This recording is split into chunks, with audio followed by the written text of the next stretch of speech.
guy has made a career out of being outrageous, obscene, and obnoxious. He's been brutally fined by the FCC. He has been blasted by critics, commentators, and censors alike. He is nevertheless fabulously successful in shocking radio, blue television, and now with a best-selling autobiography that is heavy on celebrity put-downs and lesbian daring-do. Here to expose his private parts, ladies and gentlemen, welcome Howard Stern.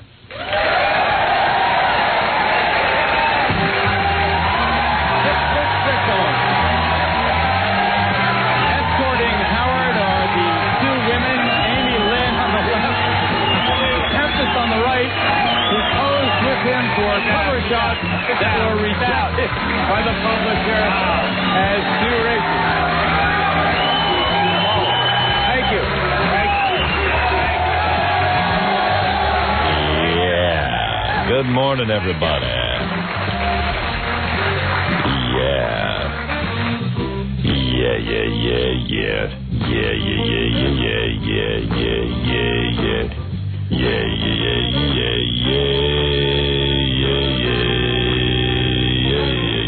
Hey, that's pretty good. Yeah, how'd your voice get that deep? Because I'm 100 years old. Finally, you got the voice you always wanted. Yeah, there it is. Good morning, everybody. Good morning, everybody. Hey, sound like Arthur Godfrey. Yeah, all you need is a clogged nose. I always wondered what it would sound like if I sneezed. And now it's happened. Good morning, everybody. Good morning, everybody. How are you? I wonder if OJ says, great, it's Friday. Nah. You know, I mean, you think? Every day looks the same to Does OJ now, I think. I mean, Friday isn't anything special to OJ? He doesn't get to come to court. I see. That's now a treat. Well, you mean on Friday they don't have court? Well, I'm talking about Saturday and Sunday, so he's not looking forward to the weekend. Yeah, but it's a weekend. It's a day off from court, relax in his cell. Put his feet up, kick back, hey, the other nice. inmates. Yeah. Hey, OJ, guess what? It's Friday. Oh. Okay. What a great life that guy had. You know, every day was Friday when he woke up. That was the problem. He didn't even have to go to work. I mean, if he went to work, it was like doing a shoot for a video with a bunch of models. Yeah. Yeah. And he was single, and he could go out. On a movie set where he's seated like a king. Yeah. Yeah, where he got to play a frog man in the Bahamas or something. Isn't that where they shot that thing? Some sunny place. Yeah. I don't remember. Sure looked nice to me. Learn all about knives. Learn all about knives. Yeah. Get a course from the SEALs, the Navy SEALs, in knife and cutlery use. All right. We got to take a short break. We'll get the show started right after these words. You're listening to The Howard Stern Show. Once again, Howard Stern. Yeah. Good morning. So Friday yet? Oh, yes, it is. Great. Friday all day today. I'm sitting here mumbling to myself, and the guys were getting upset because I was talking to myself. And I was just staring. They suck me in every time, this Rolling Stone magazine. They send over an advance copy because they know I'll talk about it if they put a sexy broad on the cover. And they knew. And I always get sucked in. And so you're sucked. Now what? And so I'm sitting there staring at a picture of Demi Moore, who's just basically naked on the cover, but she's got her arms crossed. And I'm sitting there going, Jesus Christ, I don't think she wore panties during this shoot, because it's not like, I wonder if she covered up her crotch with something or she was just standing there naked. Like, this, and that's what I'm mumbling. Let me see that. Yeah, there you go. Oh, how could you even... Of course there's something there. You think so? Absolutely. There's no way. What would she be wearing? They had this little strip. They have a strip? Yeah. Like a pest strip? Yeah. No pest strip? Do you think so? Do you think they put something over her crotch? Absolutely. Why bother? Yeah. Because she didn't want to show that part. Oh, she's a little... She's shown it before. And I said, because Gary put this on the desk, Mm-hmm. I said, you know what? I'm not going to talk about this. Couldn't help it. Why didn't you leave it in the room? Leave it in what room? Your office. It was here when I got in. Oh, why didn't you give it to him during the commercial? You have no I don't know. power. Gary wasn't here. And you want to know something? Gary must work for Rolling Stone. Maybe he gets a kickback. Yeah. Look at the belly button. You know, a woman's stomach, when it's perfectly flat. How do you know that's real? Don't you think that's airbrushed? No. I don't know. Maybe it is. I don't care. That's too perfect. When it's perfectly flat and her arms are folded and her breasts are like that, man, I would spread her apart. Okay. Oh, that's just the position before you take her apart. Yeah, I would use my tongue like a bottle washer. Yeah. All ready for fouling. Yeah. All ready for fouling. Another long friggin' weekend for me. You better take I've got that home. some life. Anybody who's jealous of my life, man, they You can know just what? eat me. Take that home. Yeah. I'm so into women, I never get anything. Oh, Jesus. Don't wing things at us. We didn't do it. I hate it here. As far as I'm concerned, you can date all you want. Yeah. I just might have to. Demi Moore. Now he's mad. Yeah, I'm angry. Yeah, at least your wife manipulated you last night, Jackie. Oh, she did? Yeah. Wow. During He the Paul came in and told you? during the Paul Reiser show. Yeah, she used her hand Oh, man. on Jackie. I don't understand. You were sitting there watching the Paul Reiser show, and your wife just puts her hand in your lap? Yeah. No kidding. God. See there? But I knew it's that. not a nightly thing. Don't get carried away. I don't know. It sounds like you get a lot more sex than I do. That's It for sounds sure. that way. I get it. I swear to God, I get Robin it. gets more than you. I know. Now that's not possible. I get it once a month. Once or twice a month. Jesus, what the hell's going on? Tell her you don't want her. I do. I don't know what I want. I think I might want Jackie's wife. What is Fred doing over there? He never tells. I bet your Fred's doing it every kinda night. like- Well, Fred's a newlywed. Not every night. No? But you get it a lot, right? More than certainly more than me. less than it used to be, Right. but more than twice a month. It'll always be less than it used to be. The number's always Yeah. going down. Return. There's two things I know in life. If you smoke, This is a truism. yeah, if you smoke cigarettes, your habit increases with time. You'll start smoking more cigarettes. You never smoke less cigarettes. Does it get less and less the longer you're married? Or because I've been with Yeah. Does it hit a 7 years. point? Oh, yeah. I mean, when I was 7 years into my marriage, I used to get laid a lot. And then once you get married, it kind of like Yeah, right. Like don't wait a count. minute, Don't wait a count getting married as part of your relationship. Just how long but I you've been consider it a together. new chapter kind of. no. No. And it never levels off. It always continues to get To go less and down? less. Yeah. Well, wait a minute. Fred brings up a point, though. Did the marriage change things? Actually, it kind of Spruced it up for a while. spruced it up Yeah. for a It little bit, accelerated for For a a while, second, and then yeah. it goes right back down. for like a nanosecond. I know what he's talking about. It gets kind of exciting because you're Oh, yeah, family it's now, and you got the same last Like, you name. know, we have this freedom now. Yeah. Whatever. What freedom? I don't know. Free to be you and me. I don't know. So it's I got. when do you? There's no point at which it stops, except when it stops, I suppose. I started my relationship with Allison when I was 19 years old. Yeah. Right? And I've been faithful since the day I met her. Mm-hmm. Hey, this was your choice. I know. But he was 19. Yeah. He didn't know what he was doing, Right. but He's a he kid. made an adult decision. I sure did. Kids shouldn't do adult things. And don't get me wrong. I love my wife. You know No, that. I agree with you 100%. Damn right. I know you Damn love right. her. Love her. But I might be in love with like 20 women at the same time. Yeah, my wife and I watched that Paul Reiser show too. My But wife. you didn't get a hand in your lap? No, my wife did lean over and kiss me once. Because women get romantic during that show. They think that like, and my wife goes, "Isn't this show cute?" And I said, "Yeah, Allison, this show is just like real life." Show might as well be a Yeah, I got a lot of time to sit there in a phone booth calling my own wife, and yeah. And she goes, "Isn't Helen Hunt cute?" And I said, "She's missing half her hair. It looks like she's got a receding hairline." You think she's balding? I was telling my wife that Helen Hunt ought to grow out her hair so you don't see that high forehead. I don't know. I was like in a foul mood last night, so I was just like, ugh. I go, Allison, yeah, this is just what marriage is like, isn't it? Paul Reiser and Helen Hunt. Notice those two aren't really married. How long are they supposedly married on that show? Aren't they newlyweds? Yeah.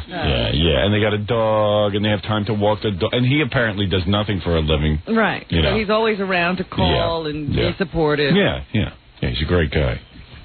All marriages are like that. What?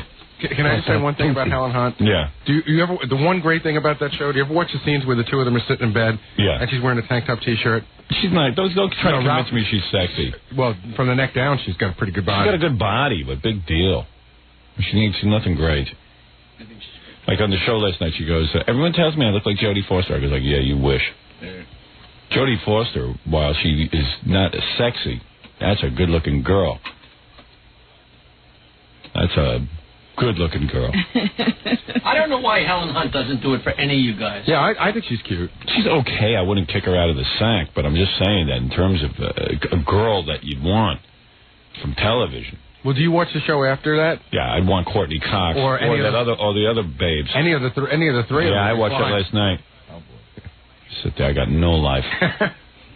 Watch these shows and I'm staring at girls like I'm still in high school. The hell happened to me? Something really went wrong in your life. It sure did. Stuck at a point. Yeah. You were having sex to the television, and you've never stopped.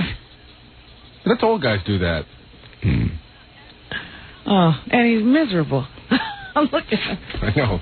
I'm sorry, Wolf. Yeah. He really looks in bad shape today. Yeah.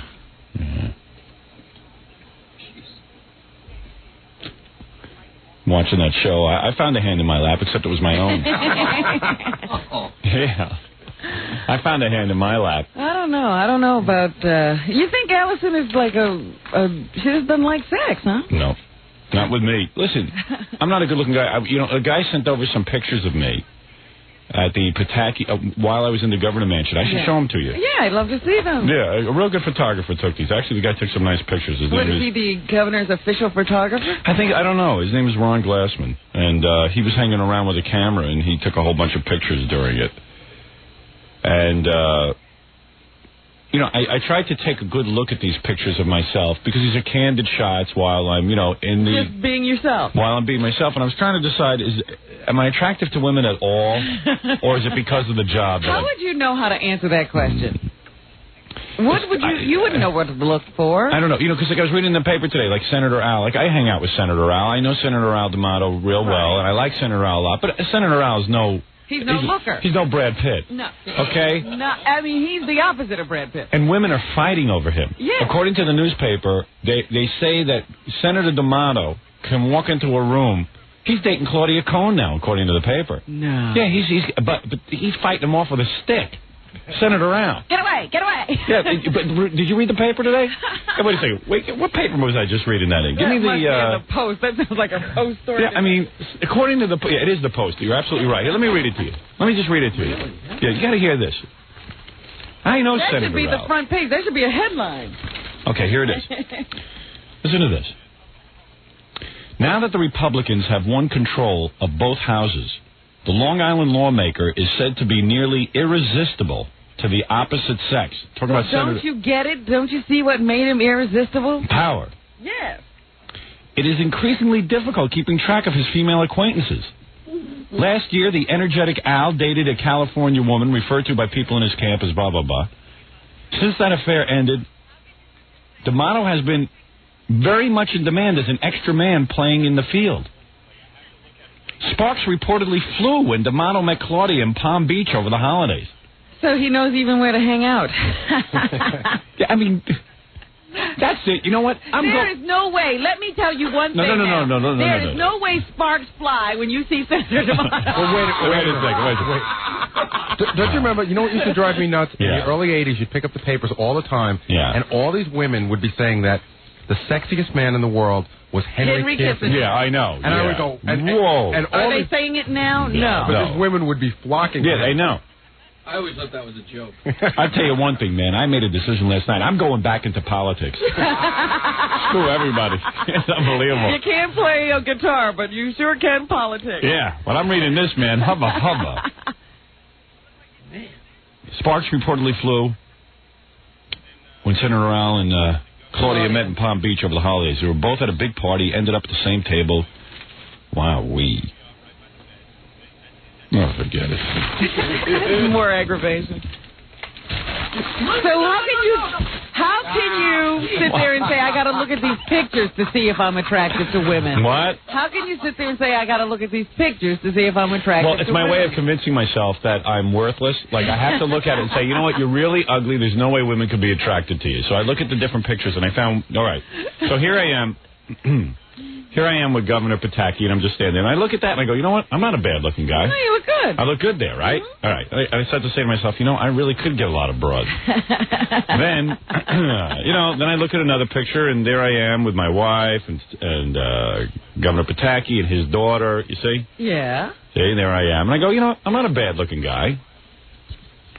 Then, although Allison looks like she's staring into the headlights of an oncoming car. Yeah, where was that car? Then there's me and Libby Pataki, just hanging out. We're hanging out backstage at the, you know, waiting for the governor. Yeah. We make a nice couple, don't we? You both look very happy. Look at that. Yeah, I was happy. You look like you just got married. Yeah, that's like our wedding photo. And then here I am in the governor's bedroom. Ooh. With Libby. Oh. Of course, my wife. Did you knock her down on the bed? Look, there we are, right by the bed. See, that's just me hanging out with the governor's wife in the bedroom. Okay. That's great. There I am, you know, on stage, right next to the governor as he's being sworn in. And then finally, I come across a picture of myself, and I look really ugly, and I go, yeah, girls wouldn't like me. Look at this one. Look at me from the side. Do I look like a bug or what? Like from certain angles, I'm the ugliest guy in the world. Oh, that is not true, Howard. You're looking. You look the same to me in all the pictures. Wow, really? Wow, look at me. No, that's look at my forehead is flat, and my nose comes all the way out. And, I mean, it's like Cro-Magnon. I look like Larry King or something. Your father looks better. Yeah. At least my father looks. Yeah, my father's bald, and he looks better. Look at that. Isn't that wild? Distorted lens. I'm like hideous. I don't know what you're saying. Fred, it looks like a distorted lens, but that's me. No, that's got to be in the... No, I look like that. I've seen enough pictures. I got to see it close up. I'll take it over. I mean, how could I look so good in one picture and look so awful in this picture? Yes, you can. So what do I have to do? I have to be shot from the right angle in order to look... How come like George Pataki looks good on all the pictures? Look at that picture. He must have had surgery. Oh! I couldn't see it. That's what I'm saying. So I must look like that at some point during the day. What a reaction. Oh, look, I've seen bad pictures of you, Princess. Get out of here. Hey, get out of here, will you? That's an ego builder. But look at that. Like, look at that picture. There's something wrong with the camera on it. Yeah, Ralph, look, check this out. Let me show you something. I got to do the build-up. Look, That's not normal. Like here I'm with the governor. I'm good looking, right? Right? I look good. See? Yeah, there you go. And then like here, I'm posing with everyone and my wife and everybody. And look, I'm good looking there, right? Really good looking. I'm kind of cute, like a Brad Pitt, right? Not bad. Yeah. Here I am with Libby Pataki. Not bad, right? Here I am. No, that's actually a real. Yeah, I look really cute, right? I did my own hair. I didn't need your stupid magic fingers going through it. Here I am in the bedroom, like cool. Libby Pataki, everybody else. And then all of a sudden, here I am talking to the governor, and look, it's like I look like an alien from another planet. I guess from straight on, you can't see the submarine attached to my face. Look now, come on. Isn't that scary? You know, I'm goofing on Helen Hunt, and look at me. Flattened, and it just makes your nose just come out, and it looks... Yeah. What goes wrong there? Well, come on. 5 out of 6 isn't bad. Yeah, but I must look like this on occasion. But who has time to really stand there and stare and look at you like that? I don't know, man. Yeah, that's Frozen. You don't actually stay that way. Oh. You know what the thing is, man? You know what you got to do? What? Always keep moving. Yeah. Oh, boy. I am hideous. So, you know, my point is, and I look at it and I go, you know, would girls really be into me? Like, let's say I was single, right? Yeah. And I get a date with Amy Lynn. Uh-huh. Like, would Amy Lynn be with me because she was, like, would it be repulsive for her to be in bed with me? Like, would she be sitting there, like, vomiting, going, you know, I gotta make love to this... Have you seen what she's been with? No, you wouldn't be repulsive. I know. You get over that question. I guess, yeah. Why do you care what they want? I don't know. And why do you care how they're feeling? You got them. As long as you're attached to whatever they want. Right. And you look at her once, you forget what you look like. Yeah. Henry Kissinger came walking in out of the potato fields. I don't think Right. the girls would have leaped on him. Right. She'll make you Actually, look good. that should be her job, to make you feel beautiful. Right. I might hire her to do that. Anyway. It did make me a little upset this morning when I read Senator Al as a girl magnet. He's a girl magnet. Yeah, that really did. That really got me pissed off. And yeah, I mean, come on. Come on, we hang out with Senator Al, and he's a great guy, and, you know, he's a fun guy, don't get me wrong. Yeah, but nobody come on. But you know what? There are all levels. There are the guys who have absolutely nothing but looks. Right. Right. And then there are the guys who, you know, that Al D'Amato has not been getting this kind of attention all his life. Right. Right. So this is a new thing for him. Okay. Well, what was that supposed to make me feel better? Just that you have the same thing he has. Yeah. You can get all those women jumping and leaping for you. You have it already. I know, but I have too much of a conscience to take advantage of it. Wasn't he complaining at the card game about how he doesn't really know if, you know, it's hard? No, we were complaining that it was hard for him to date. What? No, everyone was going, gee, Senator Al, must be hard for you to date because... You're a senator? You're a senator, and, you know, you got to be... You know, he does have to... Watch your step. He really does have to be careful who he dates, because he doesn't want to get in with some wacko who's going to start, you know, giving... Not only that, he can't have bad breakups. Right. Where people are disgruntled and upset. Yeah, because that'll look really bad, you know. So he's got to be really careful and low-key about it. Yeah. But so everyone was, you know, going, oh, it must be horrible. And meanwhile, I'm going, yeah, it must be really bad. So big deal. He has to check out some of these women. Yeah, big deal. He's got a whole staff. Yeah. Come on. Yeah. Oh, it's awful. That's really tough. Yeah. That's not too much of an aphrodisiac. When you walk in the room, you say, I'm sorry, you're going to have to go through a security check. Right. Women, women dig that. I'd love to date you, but... Yeah, I'd love to date you, but you have to be frisked. All right, thank you. All right, good. The Ralph Show. Thank you, Ralph. All right, very good. That's funny. Very interested in what you have to say. All right, so let me take a break here. I'll come back and I'll do some more of the show right after this important word. You're listening to the Howard Stern Show. Well, that's irrelevant. Howard Stern. All right, very good. Hey, anyway, I tell you one thing. You know, I've decided I can do something for you. Oh, baby. I've been waiting for you to say that for a long time. Well, come on, make it happen now. Or do I have to wait till after the show? Oh, yeah. Make me feel good, Christ's sake. I'm going to go out and have a whole bunch of sex since you're not. Yeah, are you really? Is that what you're going to do? And you're going to tell me about it? Yeah, I'm going to come back with stories. Nah, it's different when a woman tells me she's having sex. Aw. That's dirty. That's filthy. That's who slutty. are you having sex with? No, I want to... I hate to hear when Jackie got sex off his wife, even. I don't want to hear anybody getting sex. Ralph drove me nuts the other day. He told me he took a shower with this girl. And he showed me a picture of her in a bikini. I don't want to hear about it. That doesn't help you anymore. No. Don't want to know about it. Don't want to hear about it. Well, do you sometimes sit around and try to think of who's doing worse than you? Yeah. And I can't think of anybody. I think like Elephant Boy. But even he's getting laid. Yeah. Yeah. Elephant Boy. Elephant Boy's doing better. Well, there's Captain Shanks. You're still doing better than him. Him I like. I'm thinking of hanging out with him. Well, where was I? Although something made me feel really good when I opened up the newspaper today. What was that? This is the greatest headline. You know, I read the entertainment section first because I'm in show business, sort of. I mean... You got a foot in. I have a foot in the door, all right? And,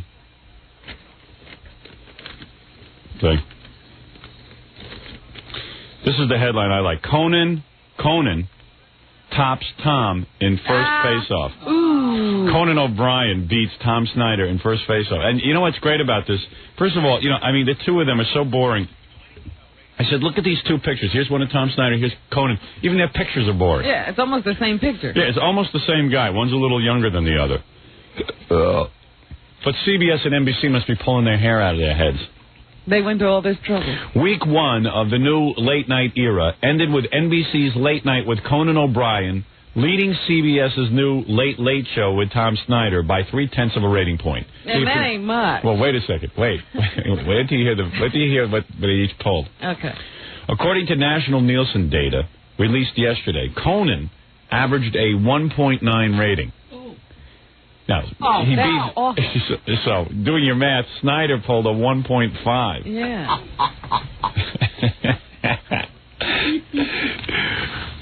Combined. I mean, the two of them scrapping for zero. Yeah, I mean, the network's supposed to be really thrilled. Now, let me tell you something. These shows are not cheap to produce. Conan's show is very expensive. Yeah, with all that production he does. I mean, it's as expensive as the Letterman show. Sure. Or the Leno Show. It's an It might be expensive more show. expensive. Right. Because he always is running around. Maybe they don't pay those people anything. But Right.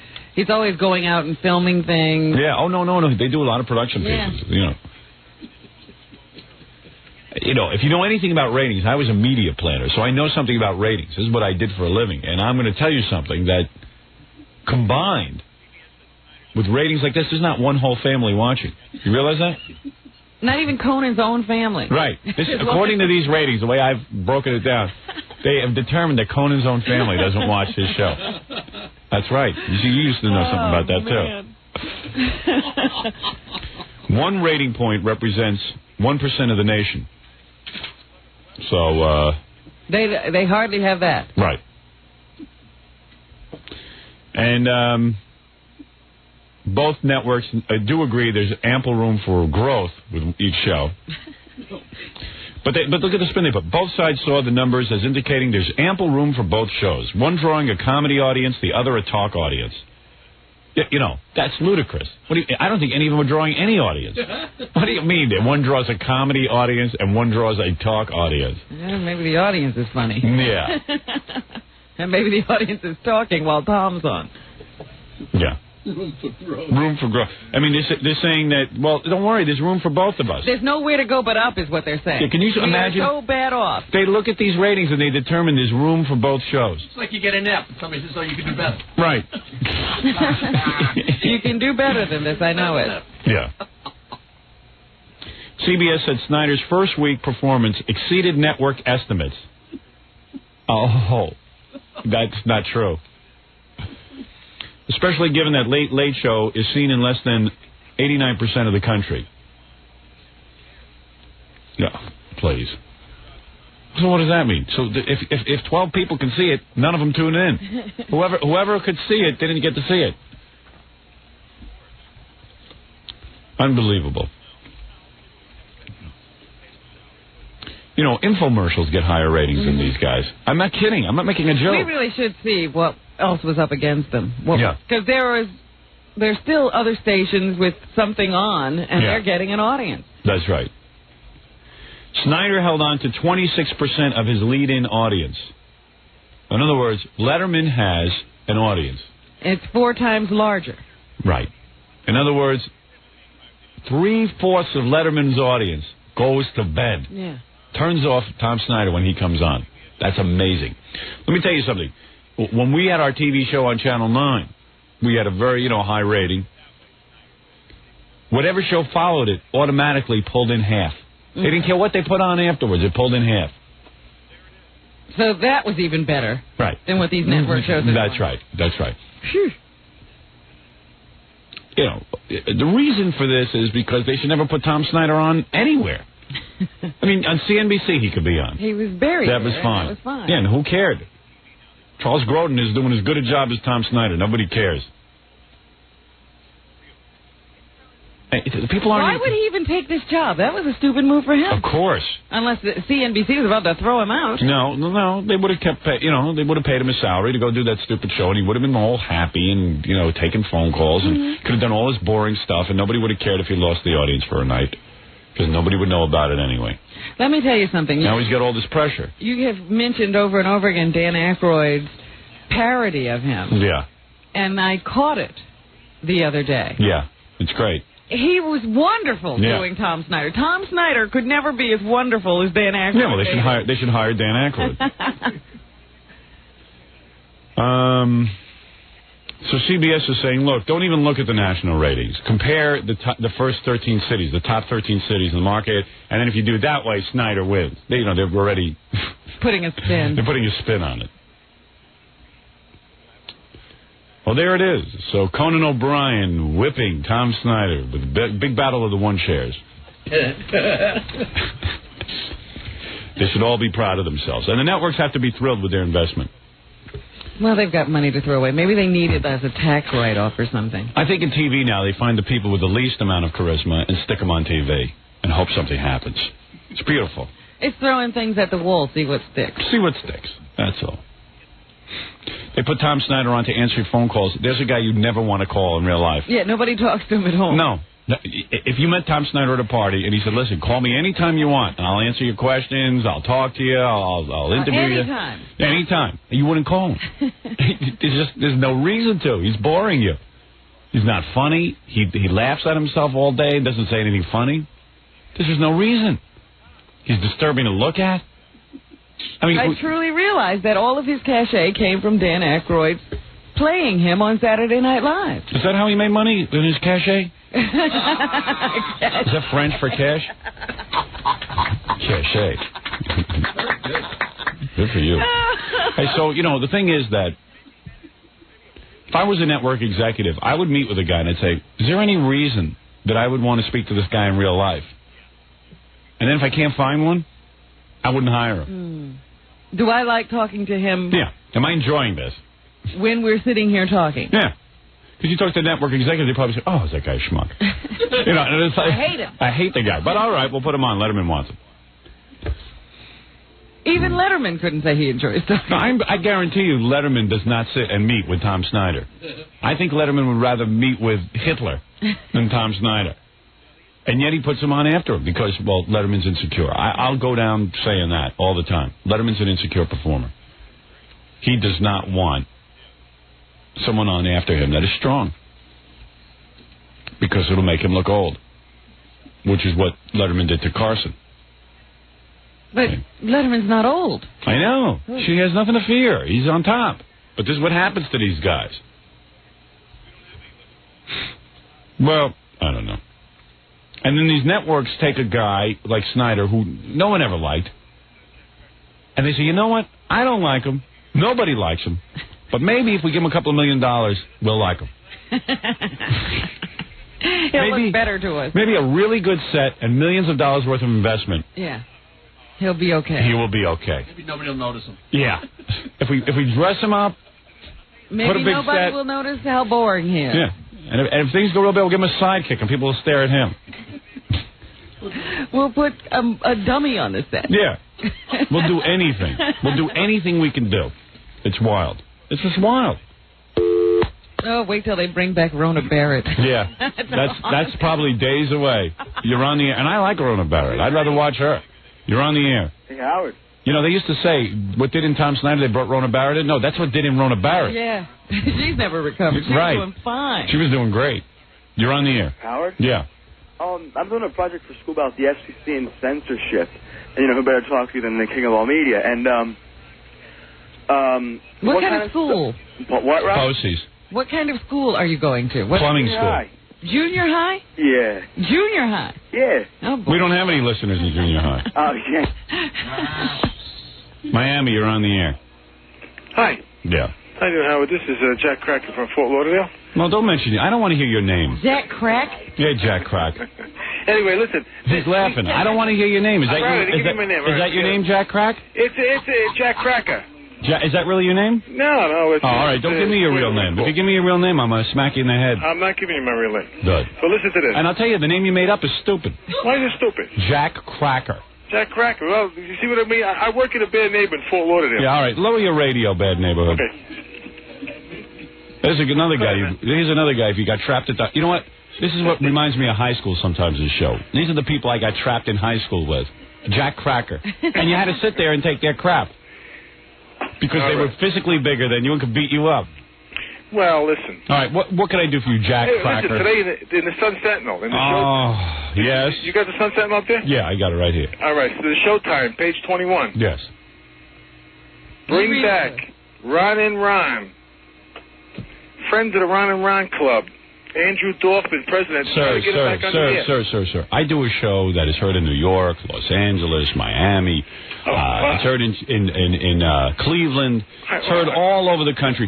Do you think someone gives a rat's ass about two nitwits like Ron and Ron? Well, I mean, down here they were... Ron and Ron are gone. Yeah, I understand that. I hear what you're saying, but they're gone. We got rid of them in 2 months.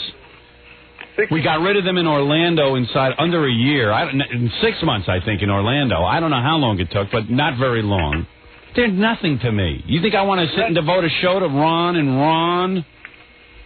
And if you read that article, genius... Yeah? It says, there's a couple of kooks who want them back, and then they all admit at the end, they say, yeah, but you know what? Howard Stern will kick their ass. So get lost. Well, don't sit and bother me. I thought it would be interesting. No, you don't know what's interesting. You're Tom Snyder without a show. Jack Cracker. You're Jack Cracker. Everybody thinks I care about these guys. This is nothing to me. They're nothing. They're fleas. They're Howard Stern impressionists. I'm the real thing. What do I got to hear about some guy doing an impersonation of me? A bad impersonation.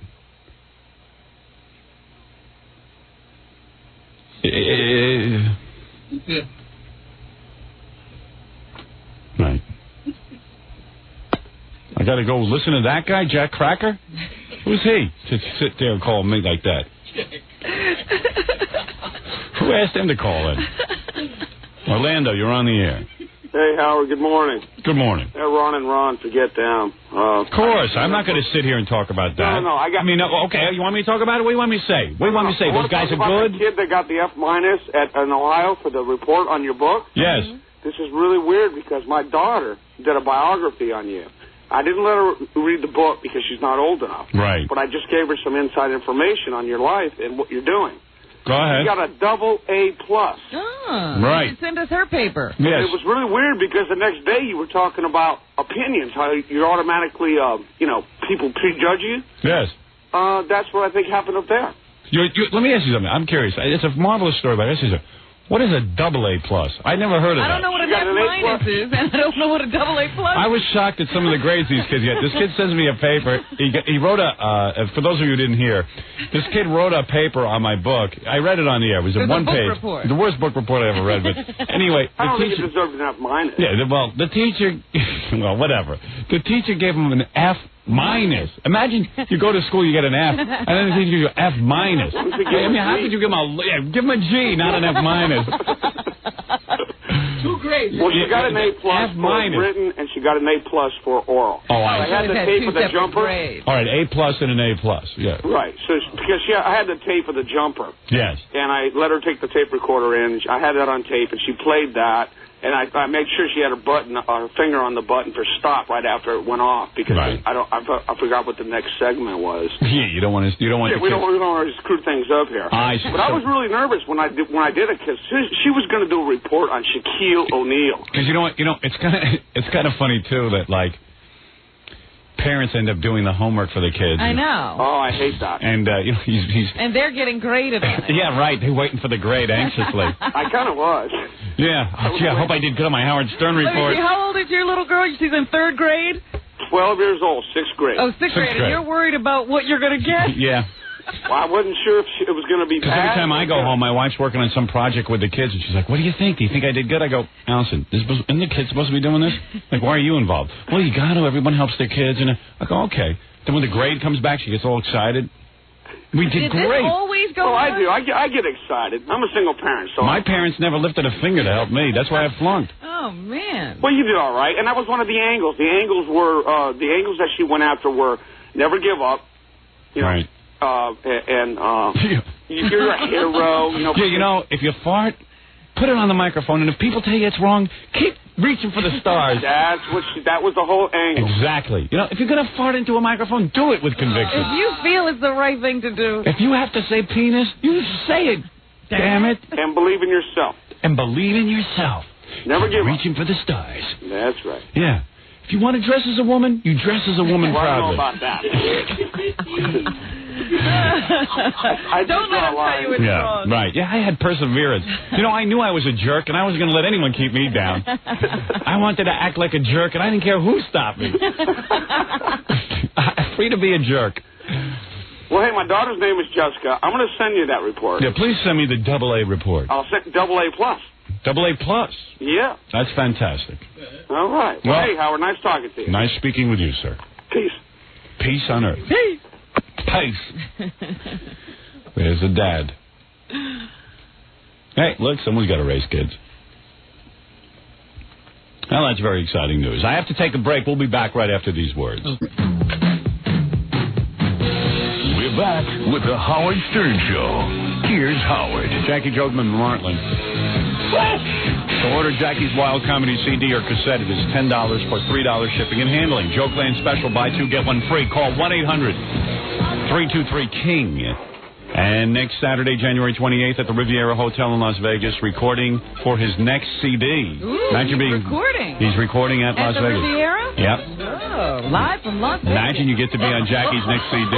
Jackie live. For filthy jokes and info, call 516-9221. Remember, 516-9221 is not a pay service. I had no idea it was going to be recorded.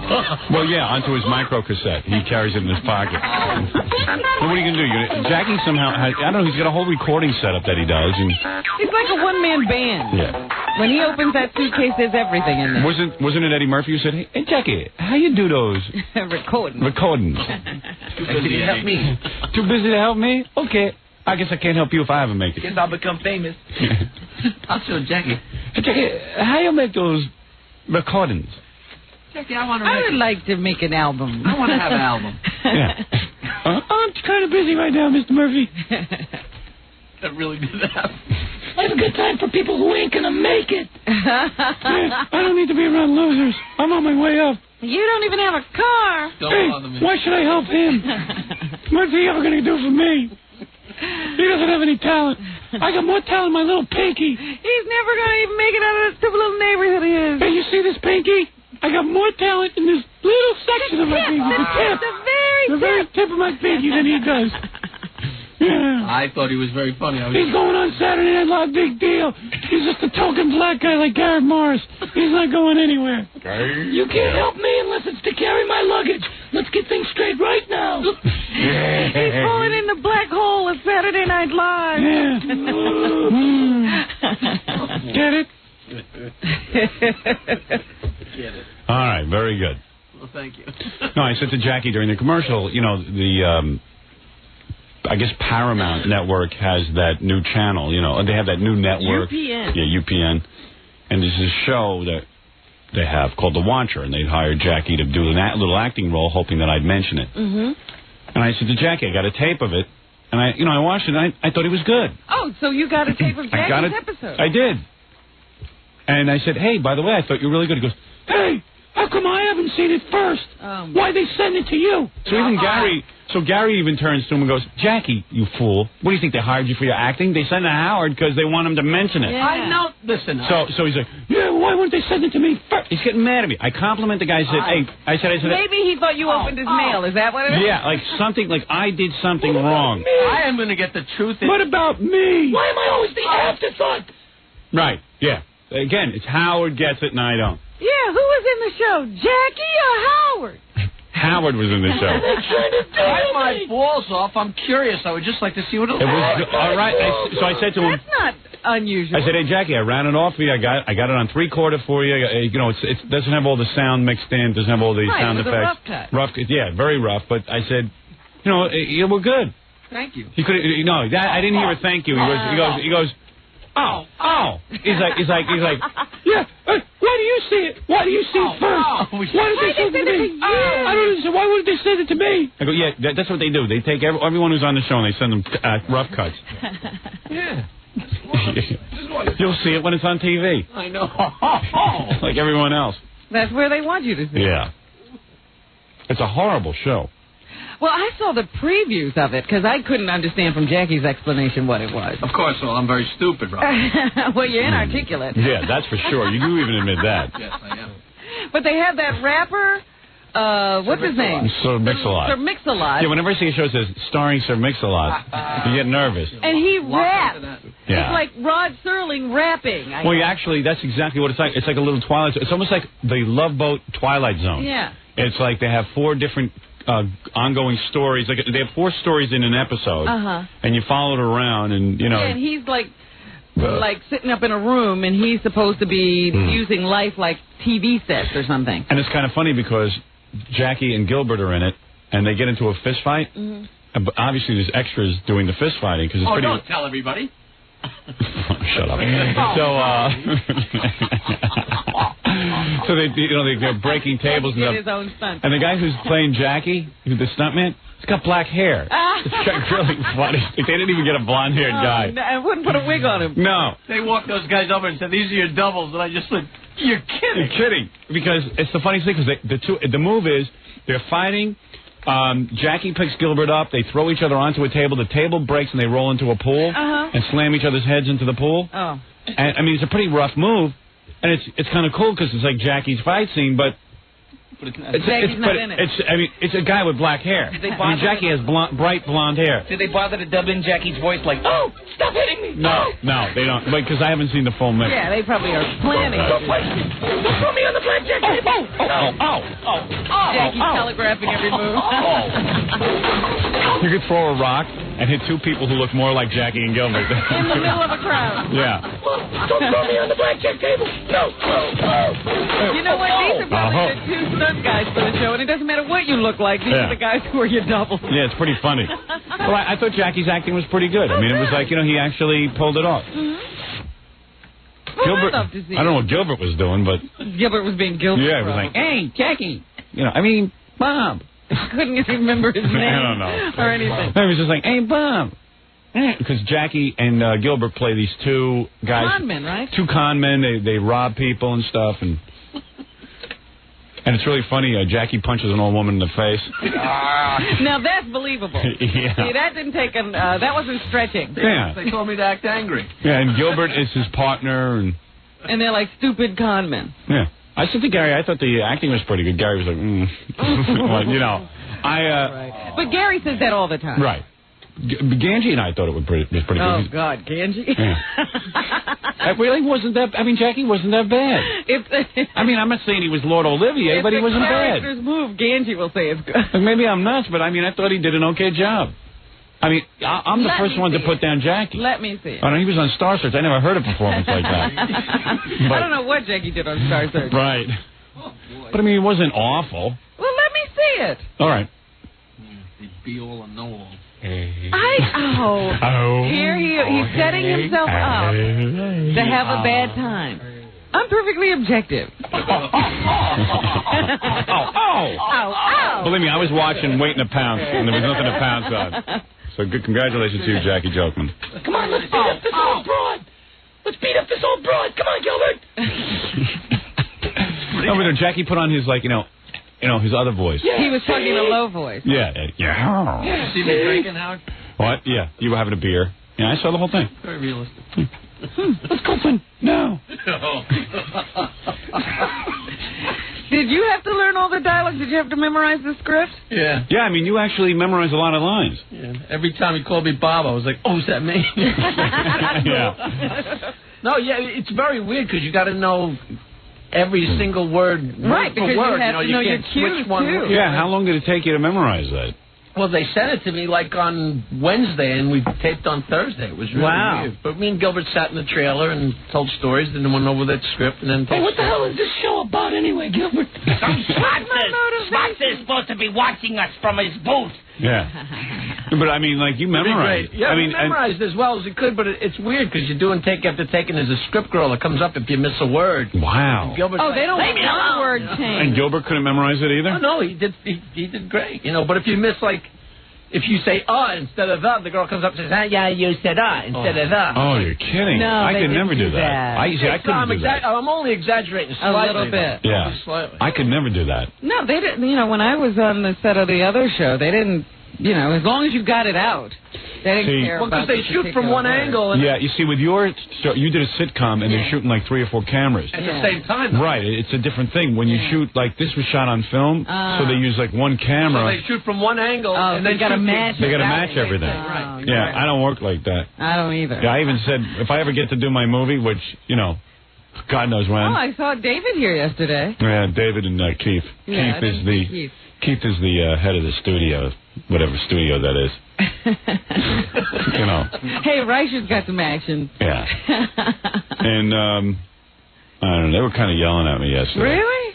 Yeah, they're saying it's, my fault we haven't made the movie yet because I haven't approved any of the scripts. Are you stalling them? Is there some kind of ulterior motive here? No, not at all. I really want to make a movie. I just can't. Is that what they're thinking, though, that you have something up your sleeve? No, they told me that I'm insecure.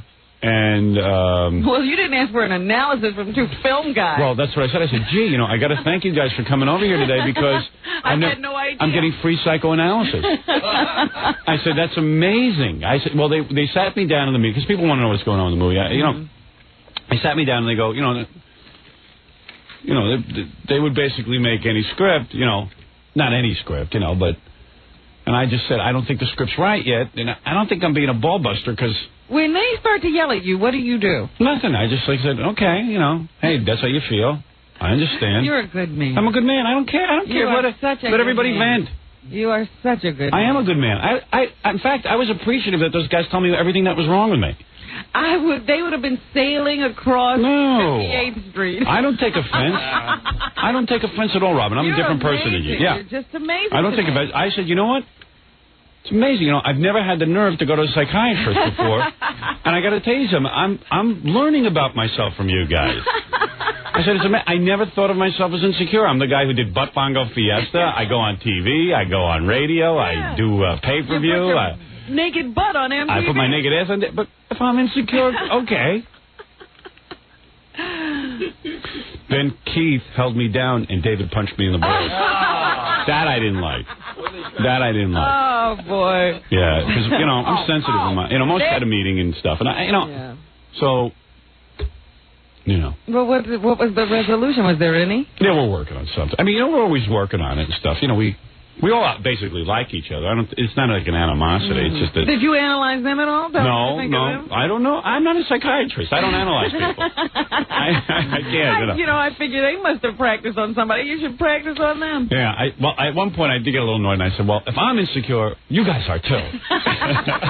Ditto. Yeah. But, listen, everybody's anxious for the movie. I understand that. Everyone wants to have the movie. All our fans are waiting for this movie. But, I didn't think it was quite funny enough yet. That's all. It was funny because last night I was going through a packet of news clippings. Yeah. Just very quickly, and I just happened to catch a headline. There was all this stuff from when Emilio was on the George Washington Bridge. Mm-hmm. And the headline on the story was... Howard says, you can't jump, you have to see my movie. Yeah, and Emilio's ready to jump again, I bet. No. I don't know.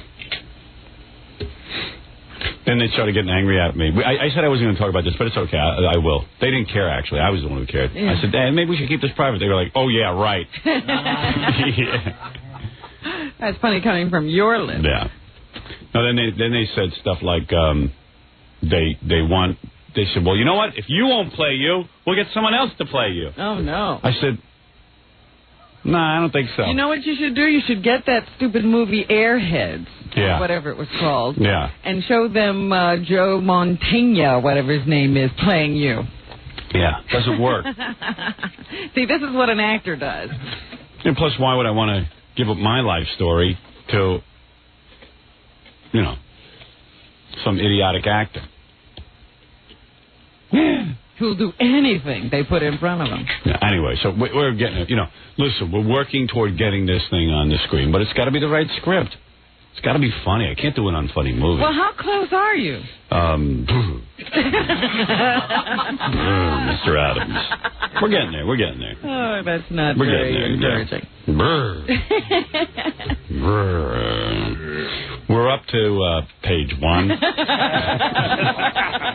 But it's very funny. Here's what we got so far. Let me tell you what we got. There it is. How's that look, Fred? Perfect page. Ever seen that before? The perfect page. God's way of showing you how tough his job was. Right. That's what we got so far. Nothing. What's Billy doing over there? I don't know. I'm ruining my show again. All right. What are we going to do? We have to take a break? Yes. All right. We're going to take a break, and then we'll be back right after these words. More to come when the Howard Stern Show returns in a moment. 97.1 The Eagle. 7:25 at the Eagle. This is Brad Backstreet. It's 7:32 at 97.1 The Eagle. Howard Stern Morning. Your rock all day. 97.1 The Eagle. You're listening to the Howard Stern Show. Once again, Howard Stern. Hey, this is kind of weird. When we were at the birthday show, I never got to tell you about this, but when we're at the birthday show, we let we let the kooks in, like Captain Janks and, all the people. Remind me, I forgot to tape last night. Well, what? I forgot to tape the birthday shows on Eli. Oh, yeah. Hey, there's a good birthday show tonight. There's a big, this is Friday night, and this is the big one with, the part I like is when Carol Shire, the Playboy cop model, Dirty Dances with Marty the Midget. That's you tonight. Gotta see that. Yeah, see Marty rub her ass see it and get away with it. Midget takes such liberties. Yeah, midgets. Because girls think midgets are like little babies. Right, they think they're cute. Like if I went up to Carol and started rubbing her ass, she'd probably deck me. She'd hit you in a place that you wouldn't like. Yeah, the nuts. And let me tell you something, Marty, he's all over her. He takes all kinds of liberties, and all I know is Carol picks him up, and she's like winging him around. He never stopped smiling. Carol's husband was there, and he was laughing. I don't think he'd be laughing if you had your hands on her ass. Right. Midgets get away, and Marty's older than all of us. And Marty knew this. Yeah. Because he tells us all the time he goes up to girls in clubs and does this. And tonight is a big show, too, because you'll see Emilio, the bridge jumper. He's actually going to reenact jumping from the bridge. He jumps off the stage. It's wild. It is wild. Because we ask him to jump off the stage, and he does it. And you'll actually see what it would have been like had he jumped. It's very touching because you say, oh, my God, if he had jumped, we would have lost Emilio. Do we get to see the birthday present he gave to you? The neon sign? Yeah. I hope so. I'm not sure. I don't know about that, but you'll also see me performing Wild Thing as well, the big finale. Good. So lots of exclusive backstage footage, all that stuff. I was wondering if you hung his sign yet. Yeah, we are going to hang it. We're going to hang it in here, actually. Oh, good. Believe it or not, we all liked it. So listen to this. So while we're at the birthday show, this is something we didn't have on TV. Captain Janks, who is the guy who makes all the phony phone calls, started a fight with A.J. Benza, and A.J.'s there from the press. He's with the Daily News. I didn't know he was there. Yeah, he was there. What was A.J. doing there? Just hanging out? Yeah, I guess Peggy invited him to come to the party. He was just seeing what goes on. Yeah, A.J.'s a fan of the show, and it's like, we have friendly press there because nobody wants to bum out and have, like, hostile press. So. We have two people there, him and Mark Shearer, the guy from CNN, the only people in the world that don't hate us. Yeah, right. Yeah, I saw Mark, never saw A.J. Yeah, I didn't see A.J., but evidently A.J. and Captain Janks got into a fight. Now, on our phones right now, A.J. Benza from the Daily News and Captain Janks from Captain Janks. Guys? Yo. And now, the man who was almost beat up at Howard Stern's birthday show. Captain Janks. Good morning, Howard. Good morning, Captain Janks. And A.J., are you there? I'm here. All right, A.J., now I understand you're angry and Captain Janks is angry, and let's piece... What happened? What exactly happened? I didn't know there was a feud. Well, I walk in. It's one of the greatest moments of the party. Steve Tyler just finishes singing. Donald Trump is sitting there holding him, and it was a great moment. And I walk in, and I pass Jenks' table, and he's sitting there with King of All Blacks and King of All Messengers and the whole crew. And he approaches me. He's sitting down, and he says, "Hey, AJ, it's nice to see you again. It's nice to see a two-faced ass." Nice to see a two-faced ass. Yeah. Now, Captain Janks, why would you do that? Well, Howard, see, this is not exactly what happened. I saw AJ at your birthday show last year. Right. And he came up to me, and I just gotten a recording contract for my record. Right. And he wanted to do an interview with me, so I sat down. I did an interview with him. He's all nice to me. 2 days later, he trashes me in his column. Well, how does he trash you? Well, the column was like, hot off the steps of stuttering John Melendez's recording contract. We bring you the sweetheart deal landed by Captain Janks. What's wrong with that? Atlantic Records must be hard up.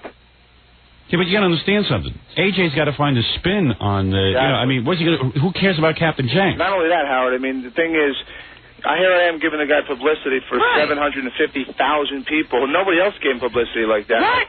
Man, I don't need your publicity. Well, you should. Well, if you're going to trash me, I don't want it, First of all, I got to tell you, Janks, I looked for the article all day yesterday, and my wonderful Daily News library can't find it, so I wish I could read it right now. But if the spin was disagreeable, I apologize. Sometimes that happens. I got to be honest with you, AJ. We all thought that. We read it, and we thought it was fine. I said to Captain Janks, Atlantic Records must be hard up. We wondered how he got that contract. Well, Captain Janks, I don't understand. So you go up to the guy, you call him and ask because you're pissed off because he called you, he said those things about you in the column. No, well, the way I see it is that, he came up to me with a hand extended in friendship and then trashed me, so why shouldn't I do the same thing? So that's what I did. Right. When he came over to our table, I just reached out my hand to shake his hand, and I called him a two-faced ass. Right. You got to figure, they didn't start serving alcohol till 8. Now, AJ, you're no pussy. Did you, so what happened? I looked at him and I said, I said, I respect Howard too much. I said, that's the biggest cry. Howard, he's not. I said, listen, I'm not done. I said, I'll gladly go outside and take you outside and kill you. No, yeah, okay, see?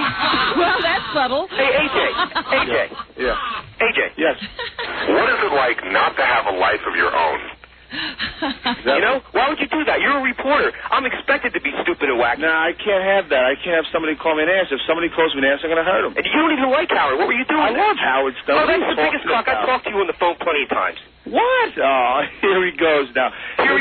This is not going to be. Why would you trash me? Do you get enjoyment out of ruining people's life? This is not going to be a Pat Cooper setup. I love Howard's show, and he knows that. You're not going to. Well, let me ask you. Why would you want to hurt somebody like that? Who? You know, I'm just a regular guy. You know, I'm not like a celebrity. Well, you came up and you called the guy an ass, so he says, okay.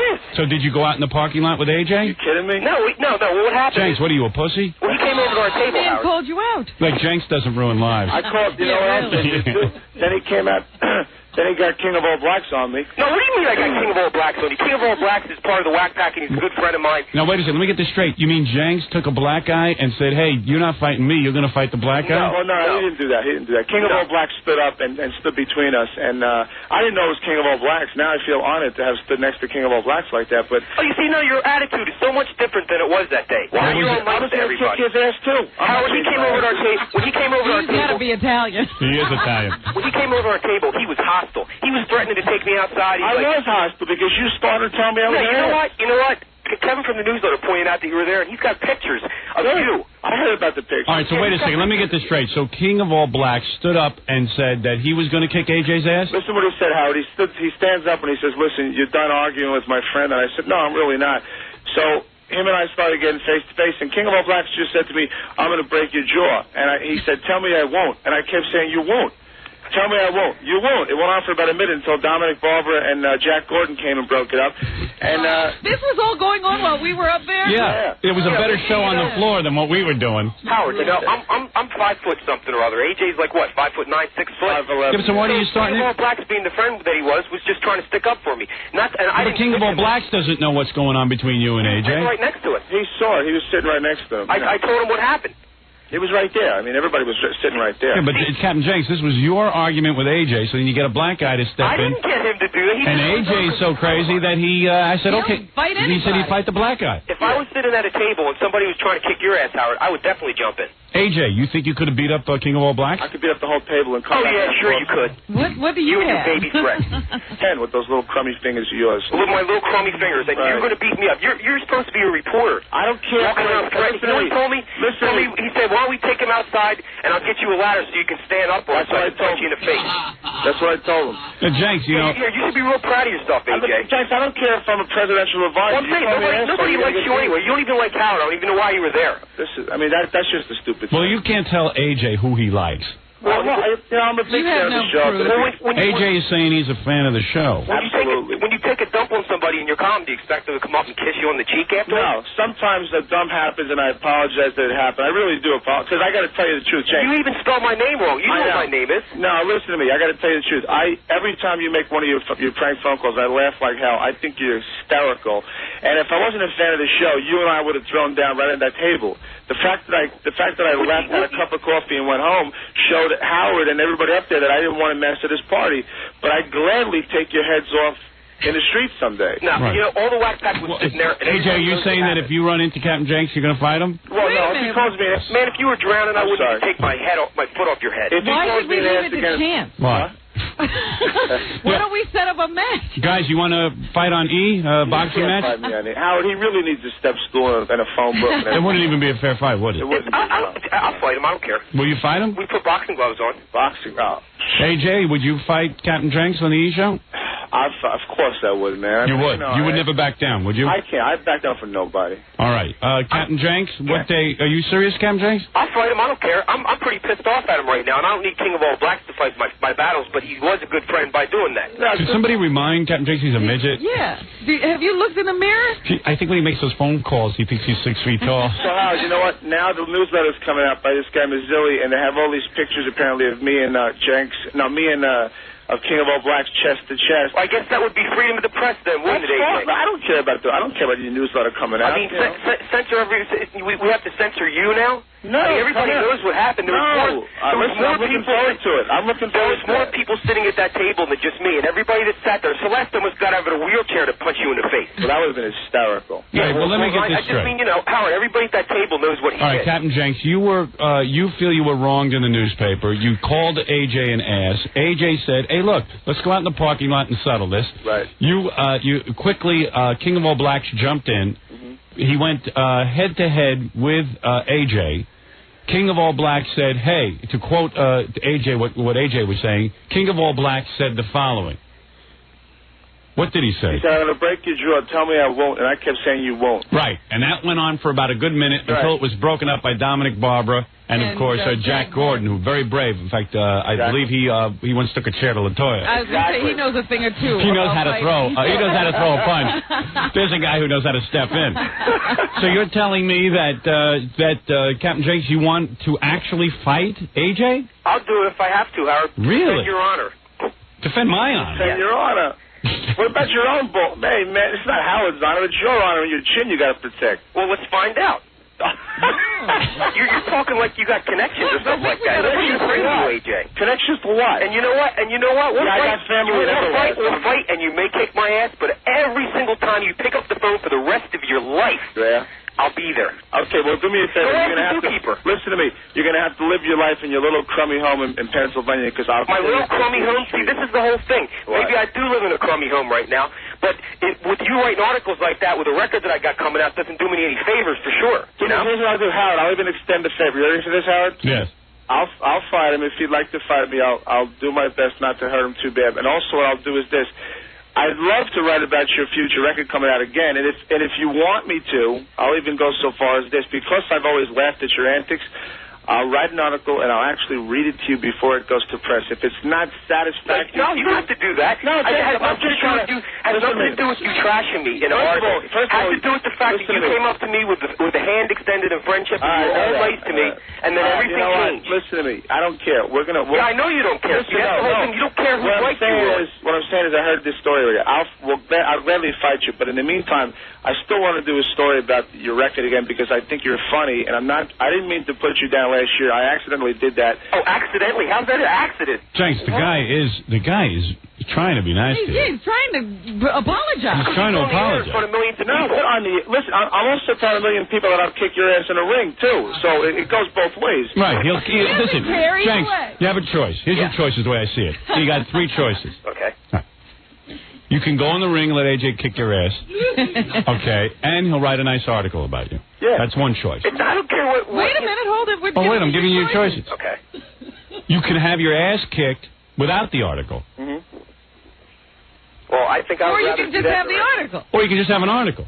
It's your choice. Or he can have an article and never bother me one more time in his life, or else then I kill him without gloves on. I never I never bothered you. I'm saying if you threaten to make those phone calls... If anything, you were the person who... I mean, what do you expect when you trash somebody in an article? What do you expect them to do, kiss you? No, I expect you to settle it. And if you took me aside and said, AJ, man, I'm really upset about the piece, I would have sat down with you and ironed it out. You would have had a positive piece already by now. But you started out by calling me an ass. I can't have that. I can't.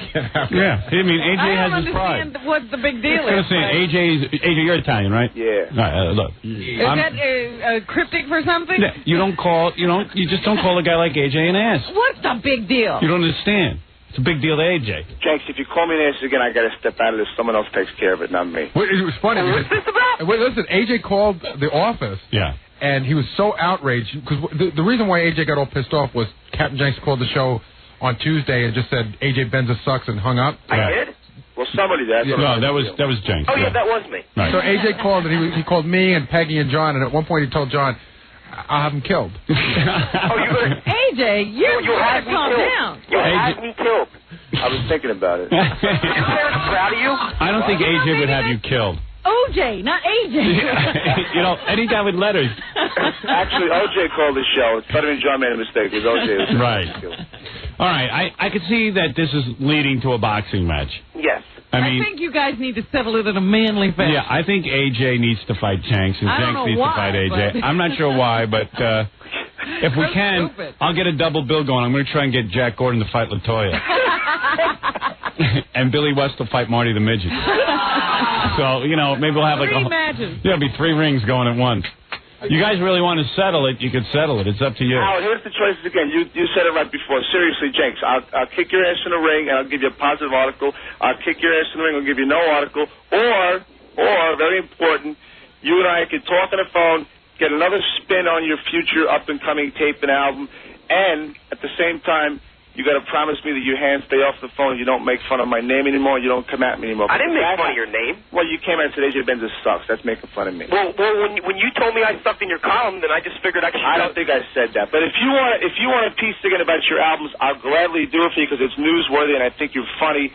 But if I do that... Well, there is another option. I mean, it is Jenks' option. He does have fun torturing people over the phone. He could end up calling you just for the rest of your life. No, that's not an option, Howard, because then his life is a very short one. You know what? I do think we have to write in there that if Captain Jenks goes into the ring and gets beat, he can't... Oh, you better believe it, because then... Then if he does that, then you might as well put ropes around Philadelphia, the whole city. You'll break his fingers. You better believe it. Captain Jenks will be dialing from a pin in his mouth. AJ's a pretty intimidating guy, isn't he? No, you know what, Howard, you know what the problem is? People hear about, so-and-so's a reporter. That means he must have went to Columbia School. You know, he had a little bespectacled glasses and bow tie. I'm not from Columbia and all those schools. I'm from a different place, Jenks. I happen to know how to write, but I could still kick anybody's ass in journalism. Right. He's no pussy. You're the best boxer in journalism. You know what, Jenks? Sometimes you think about a reporter, you think they're pussy. No, I ain't no pussy. Especially if they do gossip, I suppose. Yeah, you know, that's Jenks is thinking. See, AJ AJ, no offense, you know, I don't want to get in trouble with you, but it's kind of like it's typically a girl's job to write the gossip column, right, AJ? Right, exactly. Right, so he got it. What's the girl's name? Stacy Stosty or something? Linda Stacy. If you make fun of her, I'll really kill you this morning. See, now, this is the thing. I mean, are you a reporter or are you a mobster? Well, I'm a reporter. Okay. So, I'm not a mobster. So you're threatening to have me killed. Who's going to kill me? No, not that. I'm saying that if you bother me, you bother Linda, you bother Michael, anybody I like and I work with, then I'm going to hurt you. He's going to kick your ass, that's what he's saying. You bother me, you know, I mean, why would you do that? Why would you stay your hand? I bothered you without knowing I did, and I apologize for that. When you write something bad about somebody you don't know, it bothers them? Jenks, I apologize, and I told you I corrected in the paper in front of 750,000 people. Well, a lot of them were your friends, so I don't know why you're getting so upset about that bargain. Because you sat at the table at the birthday show and threatened to kill me. I didn't sit at the table. I stood at the table and I threatened to kill me. After you called me an ass, I threatened to kill you. You're damn right I did. Oh, okay. Very simple. Howard, what are we going to do about this? Well, okay, here's the way I see it. You got 5 options. 5 now. Yeah, well, right. Captain Jenks could continue to call you every minute, every day. And risk his life. He can do that. And then go into hiding. Right. All right. Wait, I don't get this. What? Well, you know, I mean, I can't defend myself? Well, okay, whatever. But not after the fight. I mean, maybe I'm not a big mobster like AJ, but, you know. Well, you think you could kick AJ's ass? Well, I'll damn sure do my best. Jenks might be a good fighter. You don't know. I'm not going to sit there and let him punch me in the face.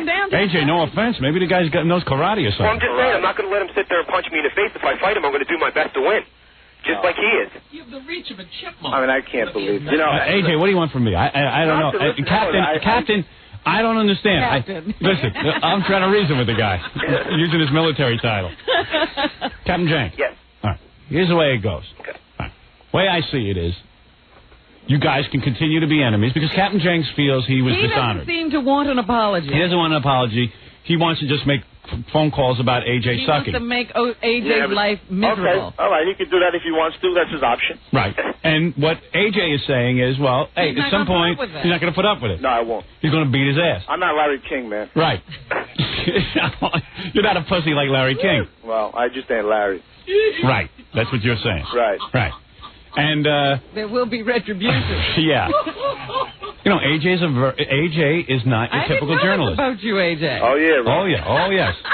AJ's a tough guy. Hey Howard, let me tell you something. Right. You know what? AJ's right. You wait for the justice system to give you justice. Forget about it.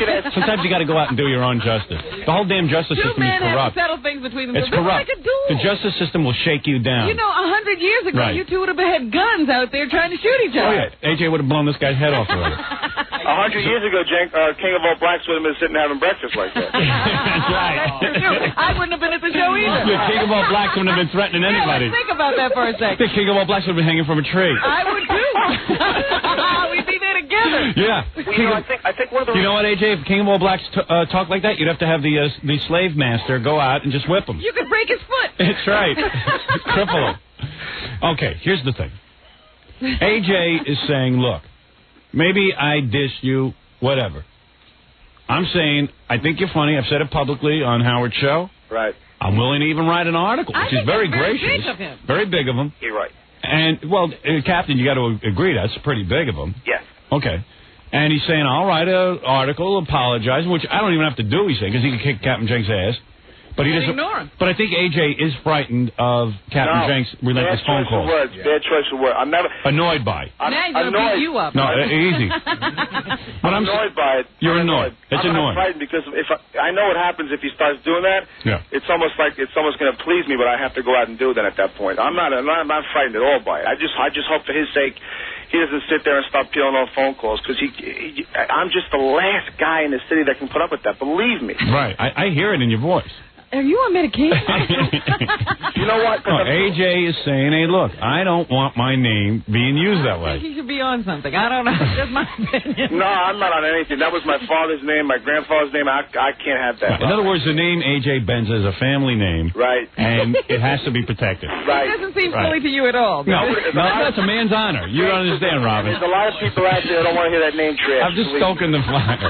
You're saying, look, AJ Benza is the name. Like, maybe it don't mean anything to anyone else, but the point is, in your family, the name AJ Benza is a name that is honored, that carries weight. Your grandfather was a hard-working man. Your father was a hard-working man. They passed their name. You're trying to hold up the mantle. Right. You're trying to do the right thing. Just like I'm sure there was a General Jenks one of these days. That's right. You know what I'm saying? Right. So the point is, you're not going to hear any of that. And also, hey, listen, you're a gossip columnist. Some people might think you're a pussy because you're a gossip columnist. They could call you a homo, all these things and all that. But you're saying that you're going to beat his ass if he continues to harass you with phone calls. Right. All right. So Jenks, the way I see it is, maybe you fight better than, maybe you're a great fighter or something. I didn't say I was a great fighter. I just said that I'm going to defend myself. All right, so Captain Jenks, it really lies in your court now. What do you want to do? But the point is, you got to agree that you can't. I mean, if AJ wins the fight, you can't, harass him. Can you continue to make your phone calls? With AJ? Yeah. No, that was over with the other day. All right, so you're done with that? Yeah, I was immediately angry, and I thought it was. I'm gonna offer an olive branch here out, okay? Go ahead. But listen to me. It's not like I don't want to fight because I love a good fight. I always have, but I'm busy. Now it's gonna be. You might be too busy to kick his ass. It really is true. I don't know. It really is true. No, I know the Daily News gossip column requires a tremendous amount of time. They have to, they have to dig up. You know what else I do? I do the E! Show on the E! Channel, the gossip show every day. Right. I'm up with camera. It gets busy. Right, he's busy. So here's the thing, Jenks. I'll definitely take care of you again, and I'll give you another shot in the paper. It's not going to be an ill-spirited article. Well, how about this? How about I send you a copy of the recordings? Yeah, I'd love to hear it. On it. I'd love to hear it. I'd love to hear it. Because you never heard it, and you trashed one of the bits on it. No, do me a favor. Send me the tape, because you always made me laugh. Don't ever think I'm not a fan of Howard Show, because I used to fight with Peg Panache 7 years ago to get into Tavern on the Green with Kimberly Taylor. I'm a huge fan, and I made it. Now I'm invited. Back then I used to fight to get in. And third of all, don't ever call me again, or I'll really go berserk. All right? Fair? See, now, when you sit here and threaten me, am I supposed to back down? I gotta threaten you. You started messing with me first. I'm gonna tell you now. You started messing with me first. You came up to me and did an interview with me. Did I say something so bad? You're all my friend, though. I don't get why you... I did the same thing that you did. I extended my hand in friendship, and I told you were an ass. All right. So listen, I'll take care of you with an article, and then you got to just quit it. You understand? Okay. Period. All right. Are we done? So there's no fight? Howard, I'd love to fight on TV. It could be me, but I can't. I'm busy. All right. Well, Captain Jenks, if you accept that, fine. If you don't, we'll set up the fight. That's a good excuse. I'm never busy. So you want to fight? No, I'm just saying I'm never busy. Man, I almost got an oath. Well, what do you want to do, Captain Jenks? Are you accepting that? I have to see the article first. Yeah, all right. Let's do it. And no, I don't mean. I think AJ's ready to kick your ass. What? Listen, I'll send you my tape, and you make an honest evaluation of what you think of it. That's fair. If it's bad, then you write that you think it's bad. Right. If it's good, you think it's good. But don't comment on it until you hear it first. Jenks, if I don't like your tapes, I won't write the article, and then we'll fight. great. I don't want to give you two bad articles and an ass kicking at the same time. Right. It would be bad to write another bad article and beat his ass again. Would that be horrible? Imagine he gets his ass kicked. Why does everybody think that he could beat my ass? Of course I can. He sounds like he can. You know, he's going in with confidence. Jenks, you're a little guy, Jenks. I'm from Brooklyn. I'm not from a little... You know, I mean, this is not even a situation here. This is It's not a situation. This is not something you have to think about.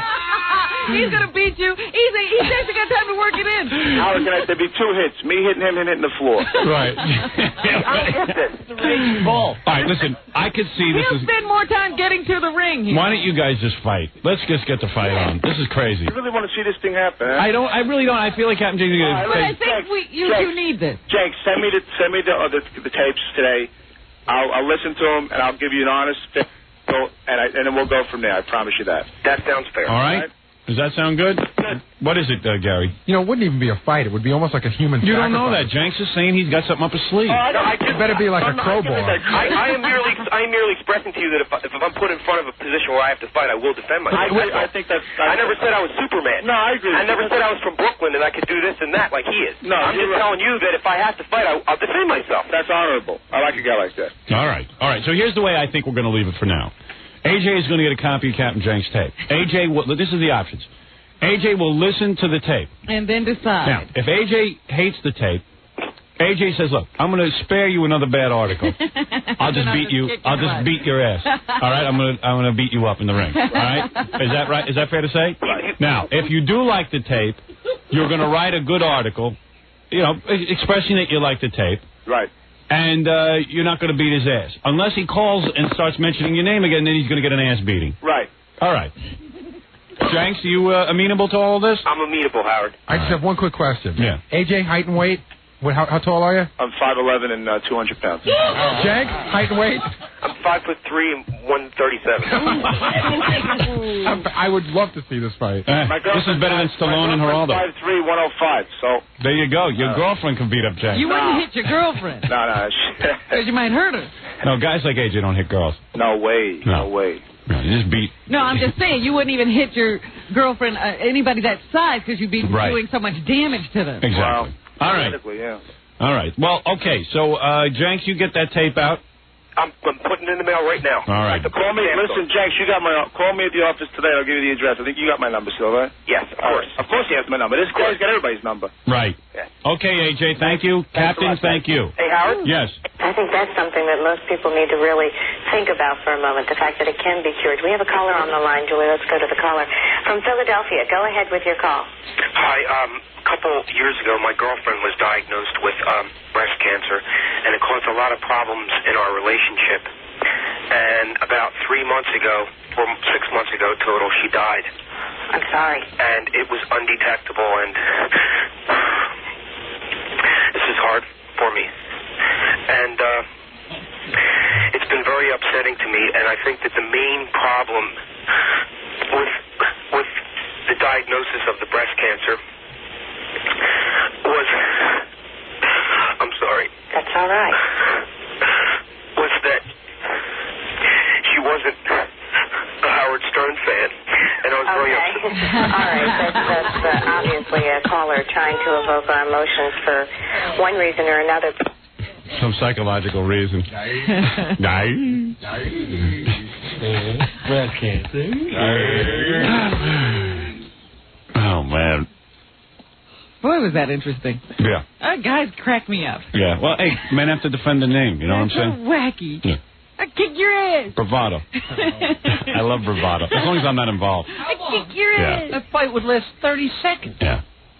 I love hearing guys talking about giving each other an ass beating. I love it. You know what I'm going to do to you? This is what I'm going to do to you. Look, there's going to be 2 hits in this fight. I'm going to hit you, and then you want to hit the canvas. I'm offering him an olive branch. Yeah. Negotiation. Here's my olive branch. Now don't call me again. If you call me again, I'm going to have to... I'm going to hit you with the olive branch. They're going to have to put a ring around Philadelphia. I'm going to kick your ass. I don't want to, but I'm going to have to hurt you. Right. No choice. There's no choice. You leave me no option. I'm the last guy in the city you want to do this to. I can't explain it to you any better than to tell you that I am the last guy. I am going to kill you. I can write, but I can also fight. Right. I will go berserk. I will go. Are you threatening me? I will go berserk. I can't have this. I can't have this. I can't have this. I'll beat the whole table. And AJ didn't even back down from King of All Blacks. I don't think he's that big a fighter. I don't know. I think a much fairer fight. I see a black guy, I get nervous. I think a much fairer fight would be to have that entire table come in one at a time and have AJ beat the crap out of him. King of Blacks, Celeste, everyone. Even Celeste in her wheelchair. You gonna start with me, you? Come here, cripple. Right. I can't have this. I can't believe there's like 6 generations of guys running around with the initials AJ Benza. And every one of them had to fight for that name. That's right. AJ really loves his family. It's great. Oh, amazing. All right, very good. AJ Benza, Captain Jenks, going at it, and let's see what happens. It's not over till it's over, as they say. That's what they say. All right. Follow me again. We'll be back right after these words. You're listening to The Howard Stern Show. Once again, Howard Stern. I love this song. Was that Pearl Jam? Yeah. Why don't we have any Soundgarden leading off the show? Sure we do. We do. We do? Yeah. I hadn't noticed. You actually like it. You just didn't recognize it, I think. Because I was thinking that today. I would like to hear some Soundgarden. You would? That's your guys? I don't like them. I like their music. You know, it's kind of a weird thing. Yeah, they're not real good looking. But also, you know, they had... I don't even say that word. Why did that come up? They got bad attitudes. Let me put it that way. Oh, Jesus. I didn't know you felt that way. All right.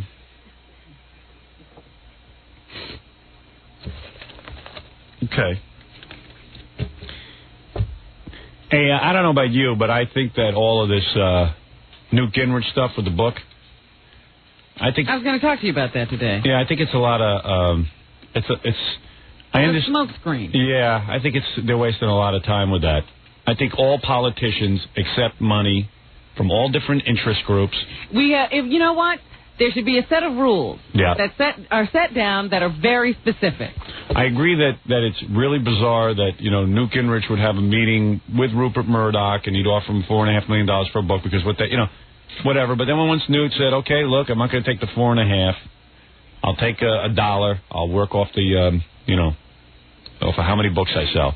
That's it. I mean, we got to get on with it. We got to get. It's just there's nothing going on. But you see, this is what goes on in Congress. Yeah, I know. It's the Democrats and Republicans killing each other. Yeah, not getting anything done for the country. Yeah. Just making everything stop. Yeah. So immediately when you get into that speaker seat, people start looking for ways to investigate you, slow you down, tie you up. Well, Newt's done the same damn thing to other guys. That's what I'm saying. It's the whole congressional way of doing things. There used to be a guy named, I wish I could think of the guy's name. There's an article in the paper about it. Anybody got the, let me see, what is it? What are you looking for?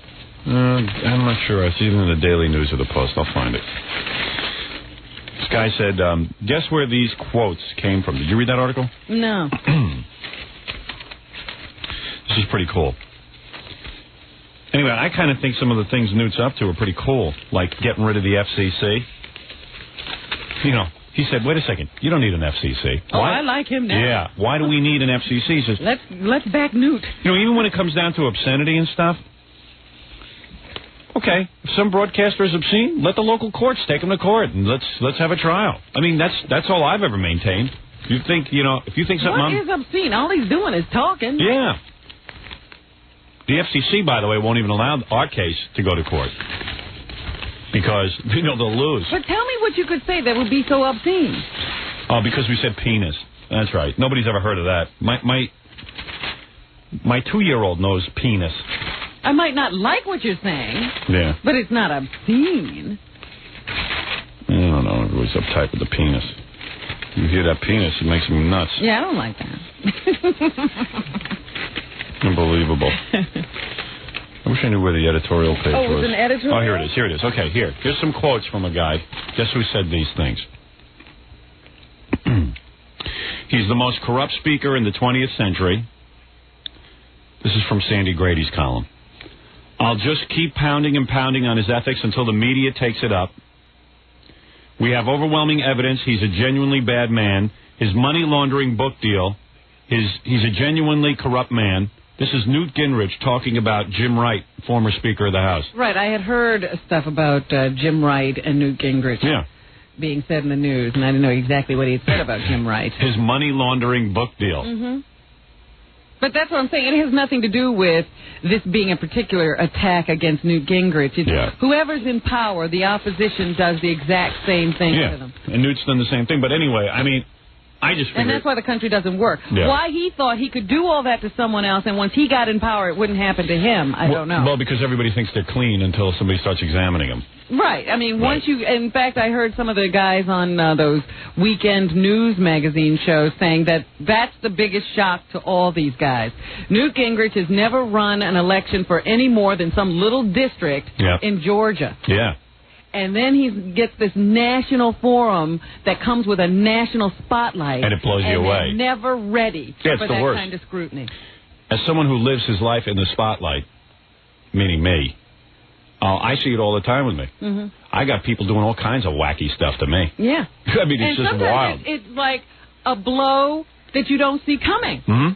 You couldn't imagine somebody was going to do that. You constantly have it. You're just a target. And the thing is that but that's part of it. That's just part of what goes along with all this. But they're always, they say, that what they were talking about was how shocking this is to the people. They just, they think they know. Yeah. Because they see other people going through it. Yeah. But you don't know until you're in it. Yeah, you never think it's going to happen to you. Or you just don't know how bad it is.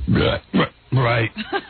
I'm not going to talk to you. Hey, are you ready for the KKK message? I'm not having a serious discussion with you ever again. Hey, it's serious. I just have a gas problem.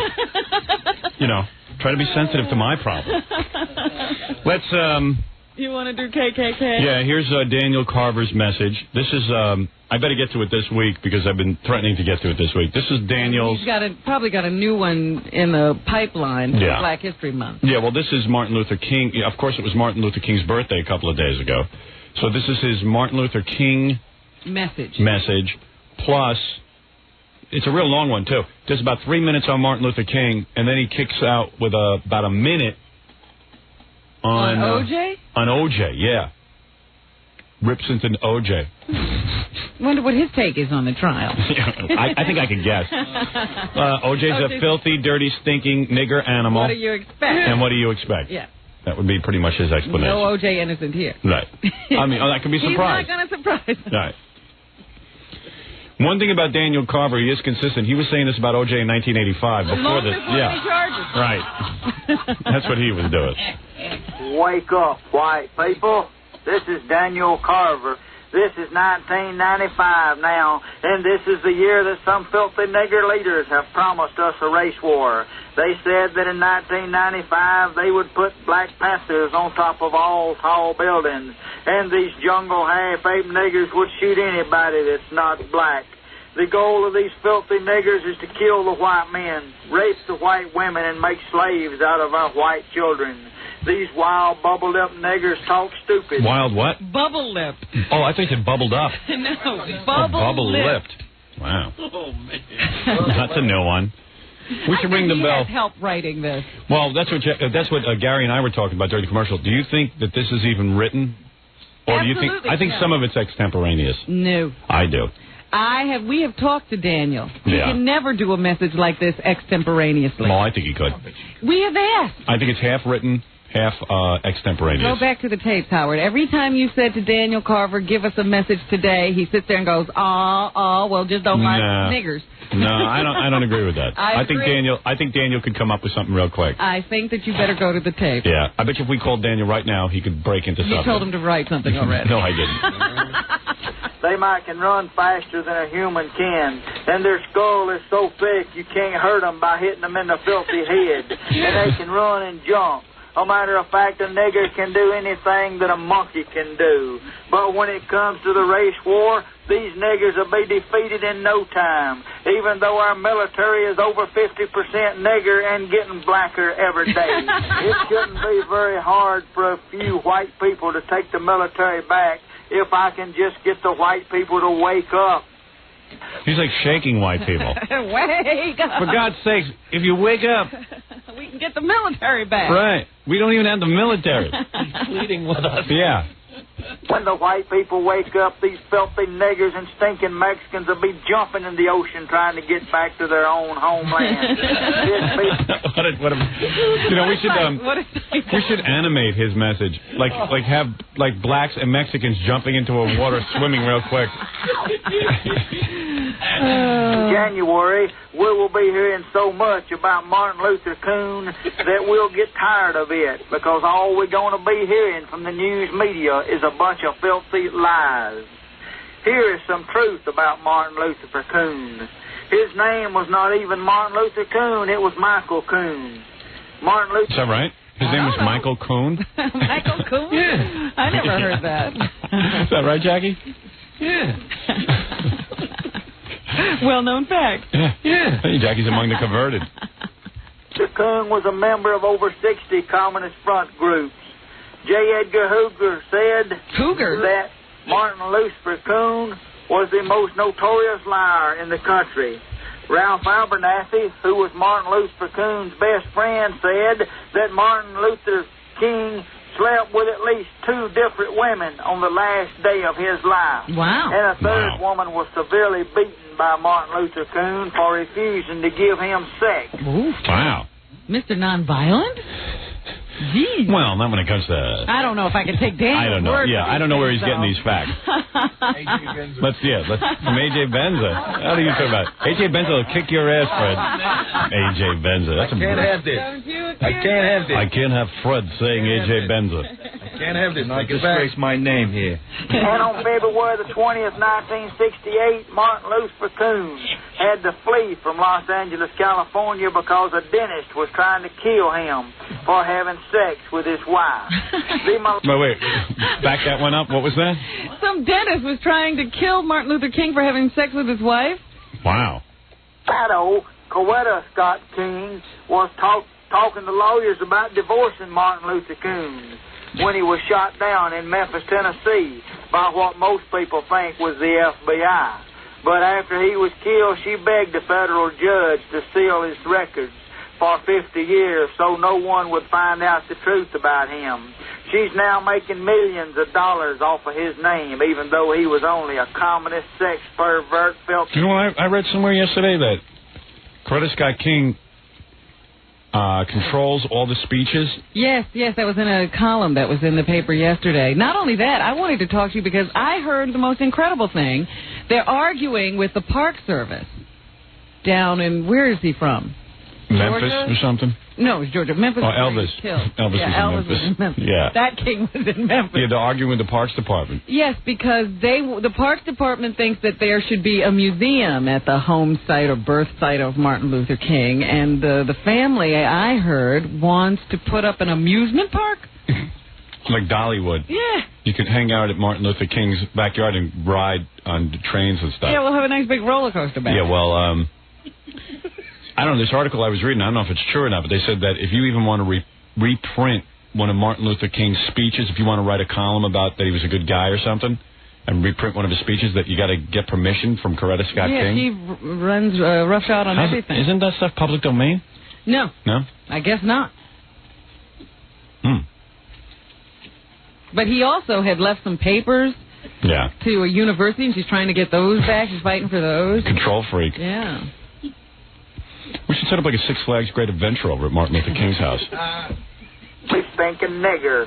Wake up, white people. The latest issue of The Truth at Last tells all about Martin Luther King and his record, and a whole lot more about niggers and filthy Jews. What's The Truth at Last? It must be a Klan paper. Yeah. You mean you can get the truth about niggers and filthy Jews in that paper? Yeah. Wake up. I've been looking for the truth. It'll certainly be objective, you know that? Yeah. Niggers and filthy Jews. You think there's some objective reporting going on? Here's a scoop on filthy niggers and filthy Jews. What?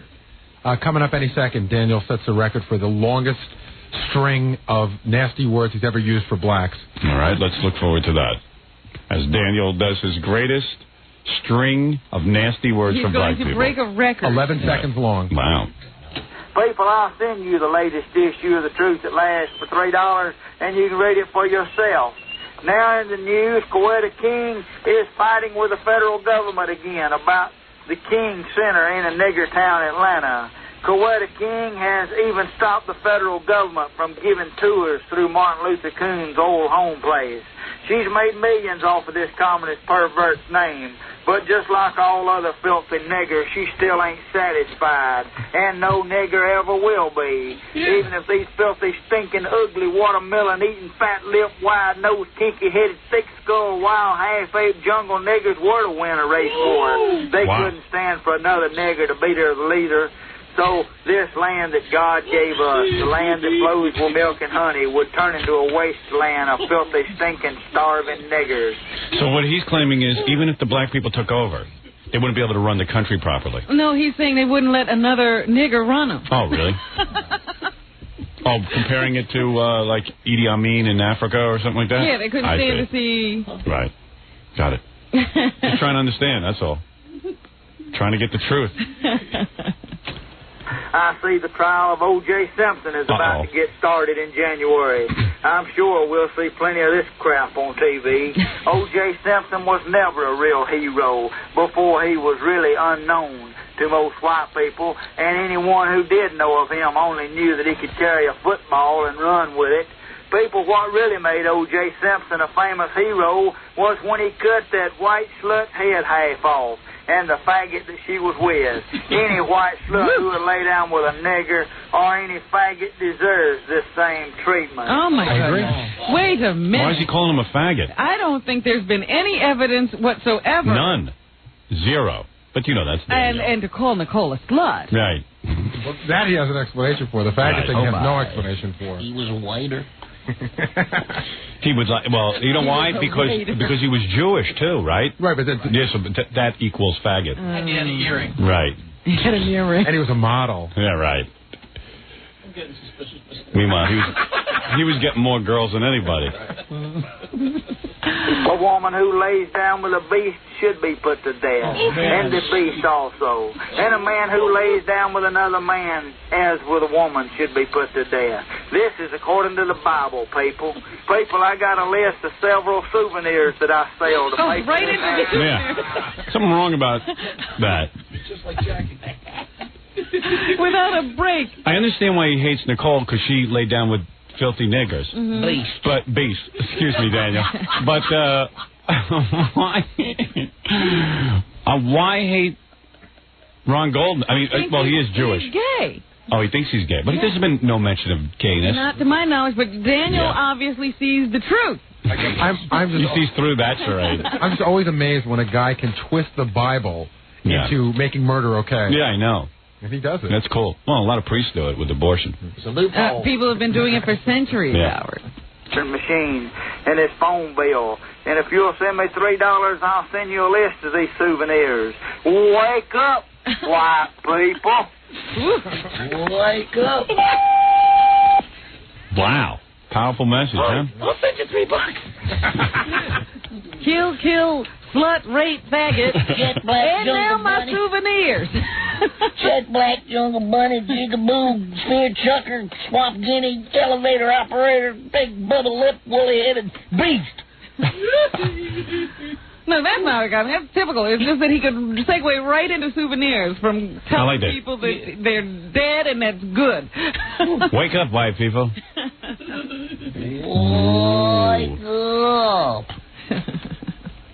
Wake up, white people. If you send me $3, I'll send you a litany of names you can call all them smelly beast, nigger, bubble lip, woolly-headed animal, half-ape, god dang.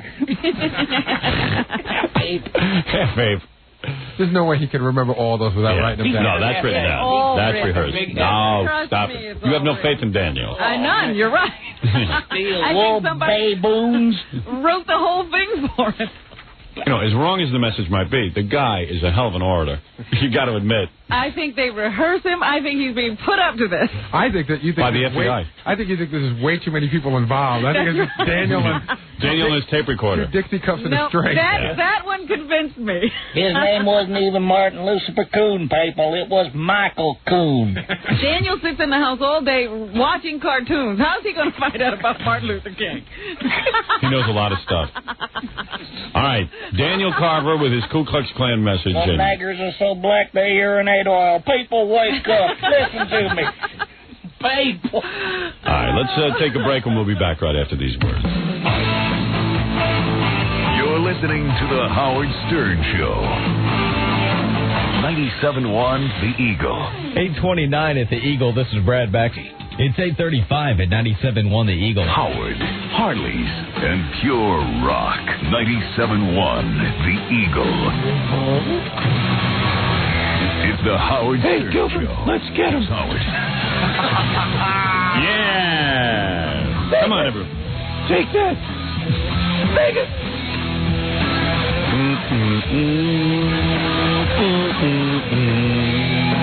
Thank you. Now, I like that. Who's that? You know, once I went to a restaurant and Butter and John. I'm liking that. Yeah. And the tip was included. John's good, I'm telling you. People just hate him. As long as they don't know what's in. Right. Anyway, so I'm watching TV, right? There's a lot of people like that have talent. People hate them, though. Hey, listen to this. So I'm watching CNN overnight because you can't sleep. I never sleep anymore. I'm busy working all the time. But a report comes on about the new, I don't mean to harp on this, but the new John Singleton movie where people are getting excited about this film. They said that now there's a couple of reports. Oh, yeah? That's not only Cleveland. Cleveland happened where people got into a fight. And then there was a riot of like 200 people. Yeah, in Cleveland. Yeah. Okay. Was that Cleveland as well? The riot with 200 people? Yeah, that's what they. That's outside of Cleveland, Canton, right? Yeah. At was the mall. I didn't realize it turned into a riot. Yeah, they came out of the theater and then went through the mall, beating each other up. Then they say during one showing, a woman who was packing a gun shot herself in the leg with her own gun. No. She shot herself. Yeah, she shot herself in the leg.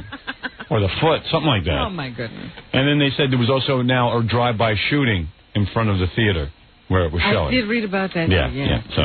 Well, I understand why all these things are happening now, because I have seen the film.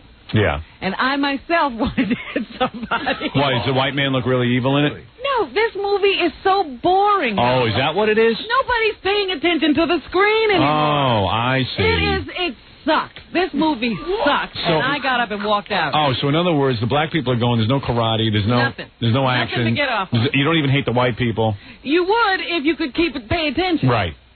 But they don't even do any, it gets so boring between those scenes, you lose interest. Oh, okay. All right, so then that explains it. You can't blame the black people for getting upset. This is a bunch of people who want to see action.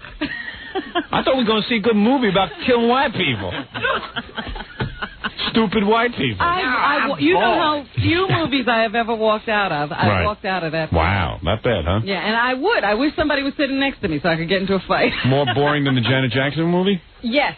Wow. I actually made it all the way through that one. This one is worse. Because the promos are kind of interesting. Yeah, but they're showing you all the good scenes. Oh, I see. They are strung together with some real boring crap. Oh, okay. Well, I'll avoid that anyway. I was going to avoid it anyway, so. Yeah, don't rush out to see that one. Then on the same CNN overnight, I guess it was Showbiz Today they actually showed on TV the hearings. Congress is now trying to decide whether or not to get rid of public television. Mm-hmm.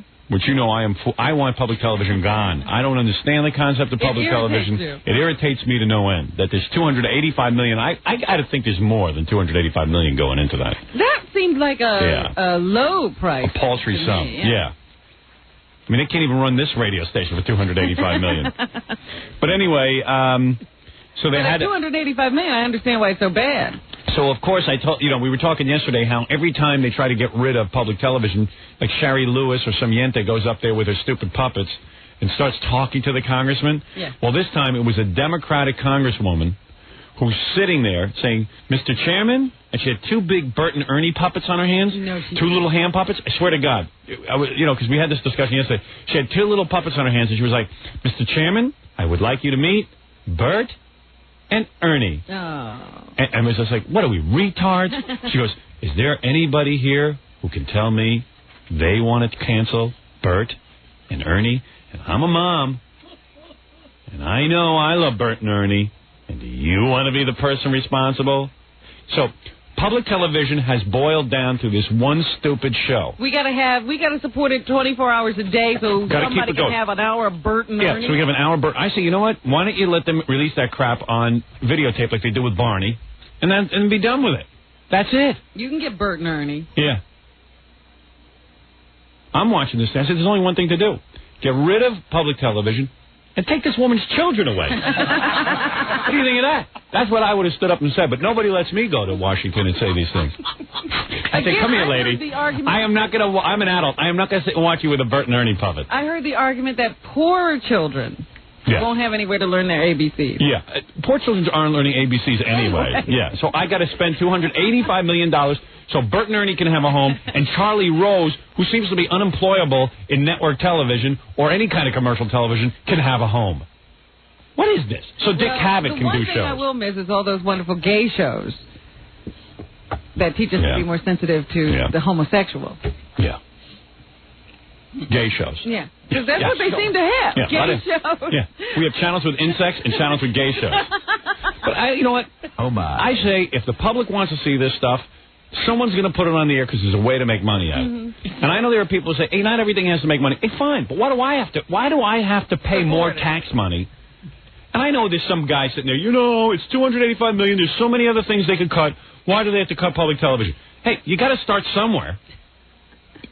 I mean, that's an easy one. That's a no-brainer. The sad thing is that if they cut public television and they take that $285 million, it won't come back to us. No, I know. But if you get a couple of good legislators who are not only looking at public television, but they're looking at a lot of other crap, and you can't say, oh, gee, it's just like when you're balancing your checkbook, right? And you say, gee, this month I don't have enough money for this, this, and this. Do you say, okay, well, I'll spend it anyway? But you know what I'm saying? No, you just got to cut.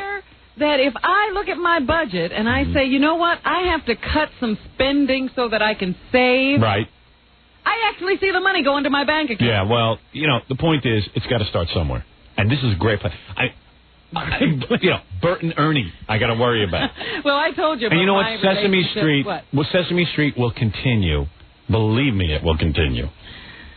You know what my relationship has been with public television. I told you they call me on the phone and ask for donations. I fight with them, so I'm not looking to see them get any more money from anybody. But it's just funny that's the one card they can play. Everyone's worried about children and children. So there's nobody in this country gives a rat's ass about children. Nobody. It's all bull. It's even with us with the FCC. Oh, we're worried about our children. You're not worried about children. You're not even worried about children. You're worried about children. If you're worried about children, you're going to watch your children. So that's what even Newt's saying with the FCC. He's saying, hey, listen, watch your children. Raise them. I like that. Yeah, I dig it. I like a lot of the stuff he said. Said that? Yep. Well, I put it in his mouth, but he's saying get rid of the FCC, so let me handle it. Well, anyway. Read to me where he's getting rid of the FCC. Gingrich's cabinet puts FCC on hit list. The Federal Communications Commission is history. If House Speaker Newt Gingrich and his intellectual ground forces have anything to say about it in the next few years. Ooh.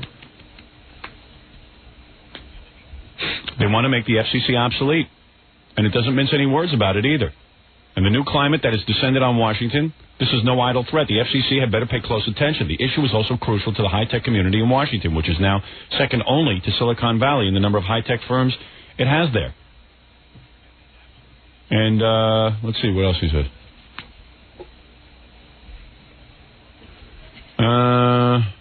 Many of them agree that the role of the FCC has to be fundamentally less. Because because it is obsolete. The FCC is obsolete. They can't control the media. Speak, yeah, it's just it's a joke.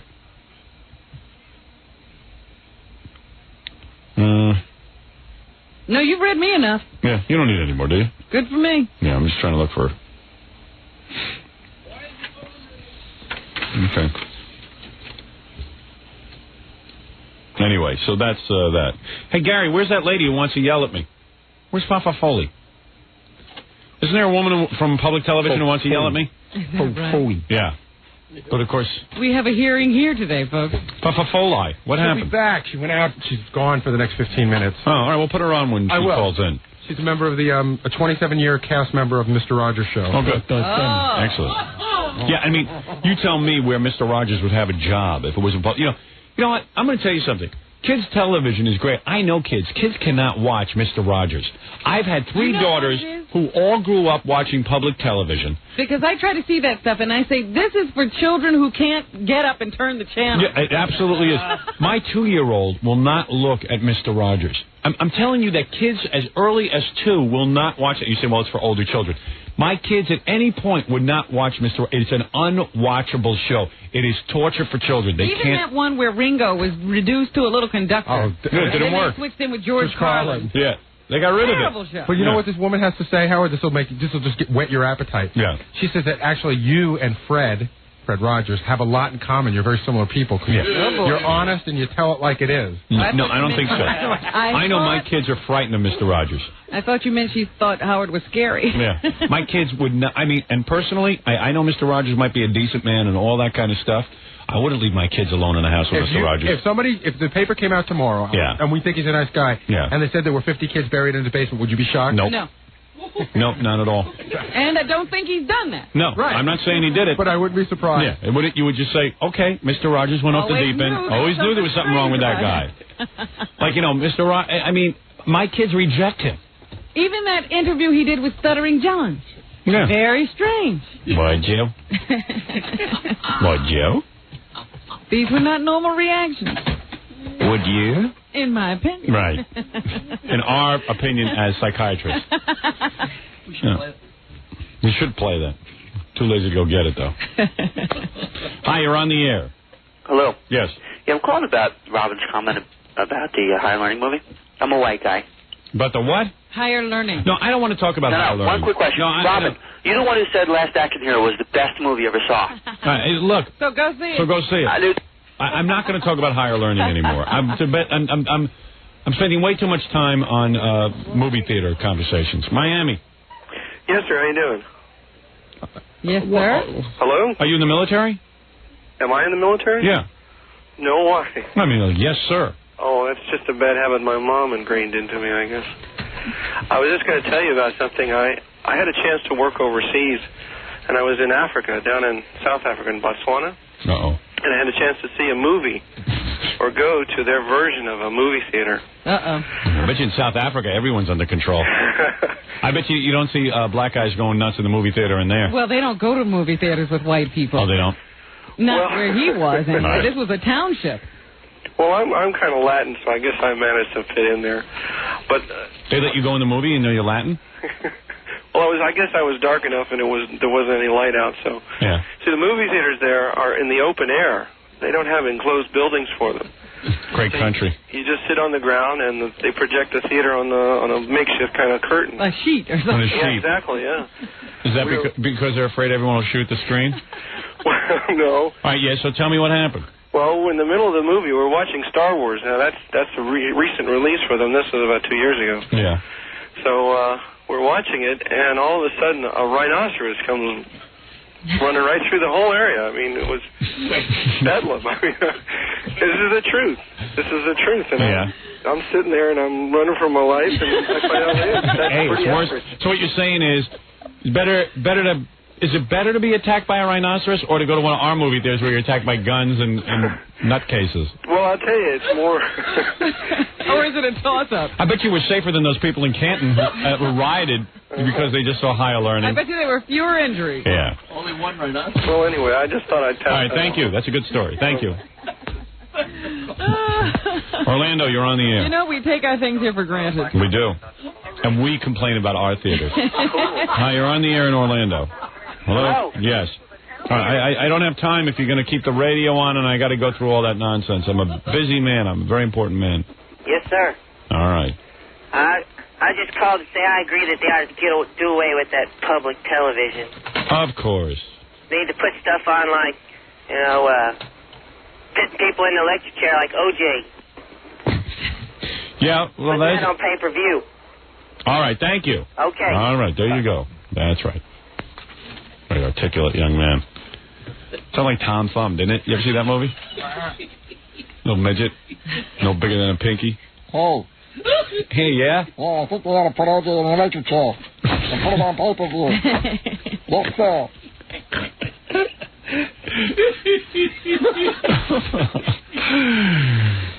Where did they come from? I agree with you. You got to get rid of public television. Yeah, like, what did that guy look like? A little mastermind. Big giant head. No arms or legs. Just a big giant head. And he's not too angry. Big black glasses. Can hypnotize you with them. Sitting in a room filled with TV monitors. Hello, you're on the air. Hello. Yes. What would you like to talk about? I agree with you. I think they ought to do away with public television. I sit in a room and I watch TVs. I have monitors on the wall. And what would you like to see on TV? I would like to see OJ in the electric chair on pay-per-view. Okay, thank you. Thank you for that comment. Free up that public TV channel. Here's another show they could do away with. Boy, this is a real important program. No, and here I think I'm being so intelligent. Hi, you're on. That's what I must sound like. Hi, you're on the air. Hello? Yeah. Hi, Howard. Hi, Rob. This is Buffalo, New York. I'm calling from Toronto, actually. Okay. And I thought I'd fill you in on an incident that happened around here involving higher learning. Oh, boy. I thought Canada was all white. Yeah, well, not quite. Not anymore, anyway. And I know, oh, it's happened to you, too. Hey, I guess no one can hide, huh? Well, we've got a reputation for being a real peaceful kind of place, I know. That guy annoys me. Yeah. I don't want to hear more about higher learning. I got him, Billy. I got him. Hello? Hello? Hello, you're on the air. Howard, hi. I just want to say to you that I want to talk about children's television. I have two kids. They're 5 and 4, and they watch Mr. Conductor all the time, and it's a great show. Hi, you're on the air. Who cares? So your kids watch? Yeah, your kids watch. You look at the ratings. There's 2 kids watching that whole stupid show, Mr. Conductor. We found them. Somehow I think kids will get along without Mr. Conductor. Hey, Howard. I have your Mr. Conductor. Why do I have to be bothered with it? Right. Put it on regular television. Make a few dollars with it. If someone wants to watch it. Yes, you're on the air. Hey, Howard. Scott Muni still alive? Barely. We haven't heard the old respirator for a while. Yeah, I don't know. I mean... We don't hear about him anymore. We don't really hear about him. Really? Rochester, you're on the air. I'm on the air. I don't want to be on the air. Well, then why would you call me? I called to get the address of the Ku Klux Klan guy, or the phone number at least. Oh, why? You want to join up? I want to send them $3. Do you really? You need that list, that phone list. You don't know what to call black people? You need him to tell you? Of course. Can't you make up your own names? Of course. Seriously, you going to join up the Ku Klux Klan? Well, of course. Really? Sure, why not? There's nothing else to do here. He's got a point. He needs a group. You lived in Rochester. Yeah, well, we sort of don't give out the address. We're not, we thought the opposite might happen. You might get turned off to the Ku Klux Klan. We didn't realize we were. Oh, really? Yeah, we didn't realize we were turning you on to it. I'm sorry. That's okay.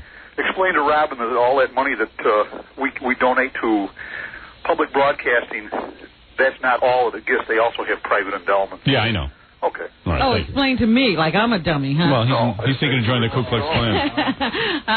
Hey, Robin, you don't understand anything.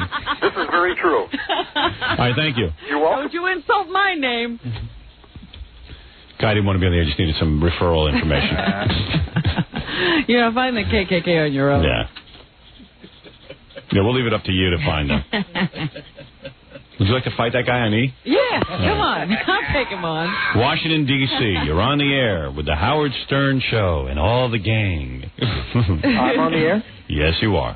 Because Everybody's Mr. Stern? today. Yes, this is Mr. Stern. You are my king, and I am your Oh, subject. isn't that nice? Well, thank you. I called the cable show with Chuck Grodin the other night and mentioned your name. I just wanted to let you know that I was able to call in immediately and get through. Yeah, that doesn't come as a surprise.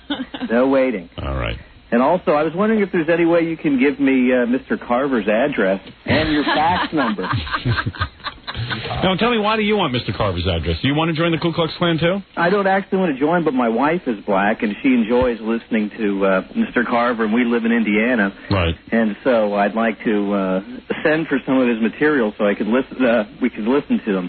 Oh, I Where are we on the radio in Indiana? I think he's visiting I'm in Washington. I'm from Los Angeles, and I used to listen to you there, and I went to school in Indiana, and we are... So you and your black wife want to contact Daniel Carver so you can, like, read his materials? Have a few laughs. They are funny. I mean, I enjoy them.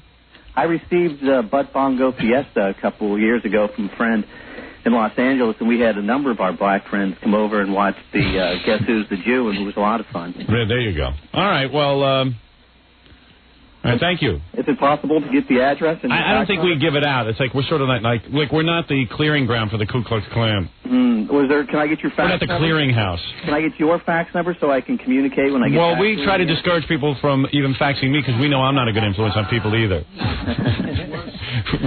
the worst influence. You are the king, and I am your subject. Well, thank you very much. Thank you. All right, bye-bye. There you go. Guy likes to get hold of some... That's interesting. A lot of people calling in for Daniel. That must have been the best message he's ever done. He obviously got a lot of people going. All right, we'll take a break, and we'll be back right after these words. You're listening to The Howard Stern Show. Once again, Howard Stern.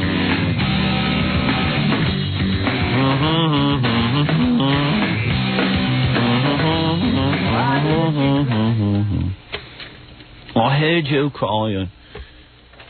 God, I thought those guys were British. They all sing with British accents. Is that Green Day again? Yes. Robin just gave me a fax. So, I talk about sometimes I go on the Prodigy chat line. Yeah. Well, here's a transcript of a guy who went on the Prodigy chat line as me and convinced the guy it was me. He was saying, like, weird stuff. So it's not always me, you know. Just Do you ever say weird stuff just to throw people off the scent? Yes. So that's the perfect thing to do then? Yeah, people smell me right through the computer. So I have to throw them off the scent. They really do.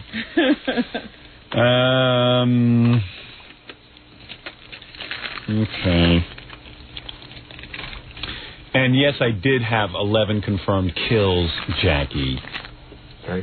11 confirmed No, he kills. said to me, how many kills did you have in Vietnam? And I said I had 11 confirmed kills. But that doesn't mean I didn't kill more people. It's just that doesn't my confirm.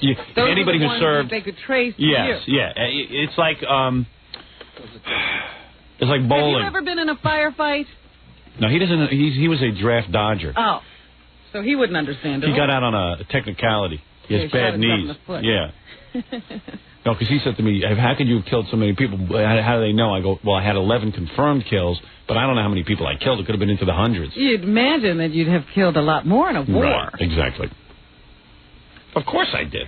Just because I only have 11 confirmed kills doesn't mean I haven't killed more people. What do you get for 11? Oh, you get all kind of medals and junk. Yeah? Oh, yeah, they love that. Yeah.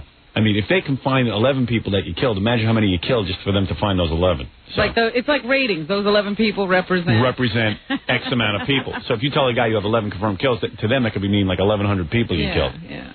You know, you throw 5 grenades into a schoolhouse, you rack up plenty. But they credit you with 1 kill. You understand? I threw this grenade once into a schoolhouse, right? I don't know why he got you on this subject. It's a Friday. No, I know. I'm trying to have a nice weekend. I don't want to think about it. I don't want to have a flashback all weekend. Be laying on the floor in the fetal position. You're trying to keep your mental state together, aren't you? I'm just trying to explain to him when the guy challenges me. You know, that makes me nuts because I take this grenade, I throw it into a schoolhouse because they look like... You know you got more than 11 right there. Yeah, and it was raining kids' arms and legs. Oh. And the guy says to me, well, that counts as 1 kill. I was like, well, what do you mean? I mean, you can see there's like 50 arms and legs here. What do you have to do to get 2? Yeah. Crayons and little heads everywhere. Oh, jeez. Unbelievable. Horrible. I don't even know why we have to talk about it. Oh, because he brought it up and goes, oh, yeah, well, how many people did you guys have? Well, 11 confirmed. He goes, oh, only 11? The children, because they were children, they don't count much?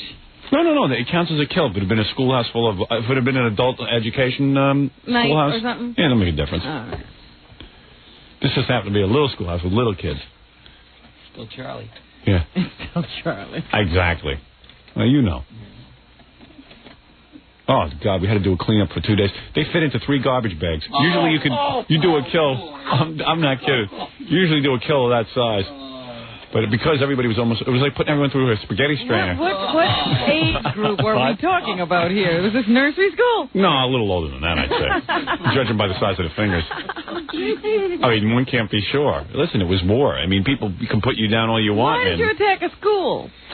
I don't know. It looked dangerous. You know what I'm saying? Those kids grow up, and the next thing you know, you're shooting at them. And they're shooting back at you.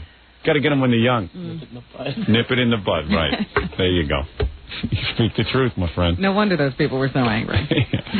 Had every right to be. No wonder they would never quit. Oh, I tell you, war was hell. What are you carrying on about? No. I'm just thinking back, you know. This sounds really sick now, but when you were in the jungle, it didn't even mean a thing. I remember that day, because I was excited because they award you a kill. And I remember all of us had sex with the teacher, but her head was gone. All right? So, listen to this. There's more to this story than that? I forgot about it. It brought up a memory. I remember the teacher. Oh, yes. And her head was missing, but we'd been in the jungle for days. And no one knew her head was missing because we were having sex with her, and then her head kind of fell off. I didn't realize it was hardly attached. All right? I hope that's weeping I hear. She was cute. We found the head days later when we went out on bivouac. Stumbled over her head. How do you know it was her head? It was a head. It was hers. Was an adult head. Was it any good? Oh, please. Oh, man. Hey, man, you guys can talk all you want, man. You weren't there. You don't know. What? It really kills me because all you guys are... And we came back here and people spit on us. Carrying on What? about women in combat like women aren't affected by war. Oh, please. You weren't there. You don't know a thing about it. You were in the Army. I'll give you that. I was in the Air Force, thank you. No. Not in a real fighting force. Right, but at least you were in there. Not like Jackie the pussy. I'm going to give that a whirl. He tried. There was a couple I wish the head was missing. Yeah. I can imagine. Here, put this pillow over your face. A couple. He's being kind. Right. Just a couple. Well, let me tell you something, man. They have good food in hell. Yeah. Hey, dude, I did what I had to do, man. They sent me over there. It was either me or them. That doesn't mean it's right. Well, maybe you're right, but hey, at least I went there. Not like Jackie. Jackie Mama. And if you were there, you would have fought your ass off just to stay alive. And that's all I'm going to ever say about it. I don't want to hear anyone argue about it with me. And I only thought... I wish you wouldn't tell these stories. I don't know why you insist on telling us what you did. Ratings. Oh. Ratings. Only a Jackie Martling could think that. Right. You're so crass. I don't do everything for ratings, my friend. I just take every breath for ratings. Oh. Right. Nam was a strange point in my life, boy. I'll tell you. Not too many guys can say they had 11 confirmed kills. That's all I'm saying. You could all sit here and talk about me being a pussy, this, that, or the other thing. Well, how come you won't fight now? Why are you such a passive? Turned off to it. Did it all. Got it out of my system. It's like a heroin abuser. It's like an alcoholic. You drink until finally one day you're sober. You drink so much you can't stand it. It's like Jan Michael Vincent. He's had sex with so many women. Probably don't even have sex anymore. It's the same thing. When you do that much killing, you get it out of your system. I kill now only if I have to eat. Don't even go hunting. No, haven't hunted in years. Very rarely will you see Howard Stern in the woods hunting. Although I'm thinking of putting out a hunting movie. Actually, I'd like to see that. You in the woods hunting. Yeah. Imagine you wipe out a whole schoolhouse and you get one kill. That's the nutty part of the Army. That's what used to piss guys off. Well, they had to add some incentive to mount those numbers.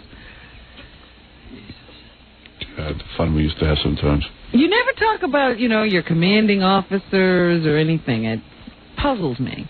My sergeant? I don't know. What was your rank? I was a private. Oh.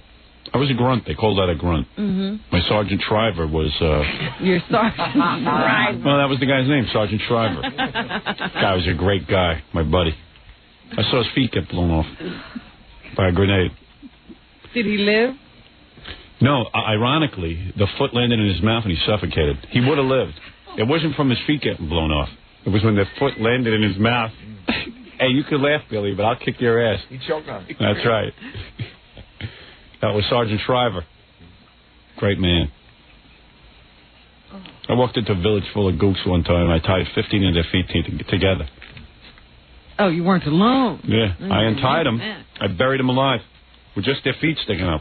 And then I'd smoke pot as I watched their toes go limp. Oh.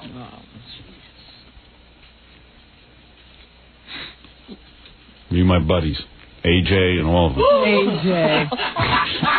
Did what you had to do. Did what you had to do. He's telling the story. Man, people like my Vietnam stories. A lot of guys didn't get to serve. Didn't get to like they wanted to. A lot of guys wanted to. I think some people are spoiling for a good war now. Right. Something about a man and guns and war. Living in a ditch. And living in a ditch. Did you hear Newt Gingrich? He said that women can't live in a ditch because they get infections. From their periods. He's right. Where did you hear that? Newt Gingrich. Oh, man. Wow. One gook. I cut off his ears, and I stuck a broomstick through his head, and we spun him around for fun.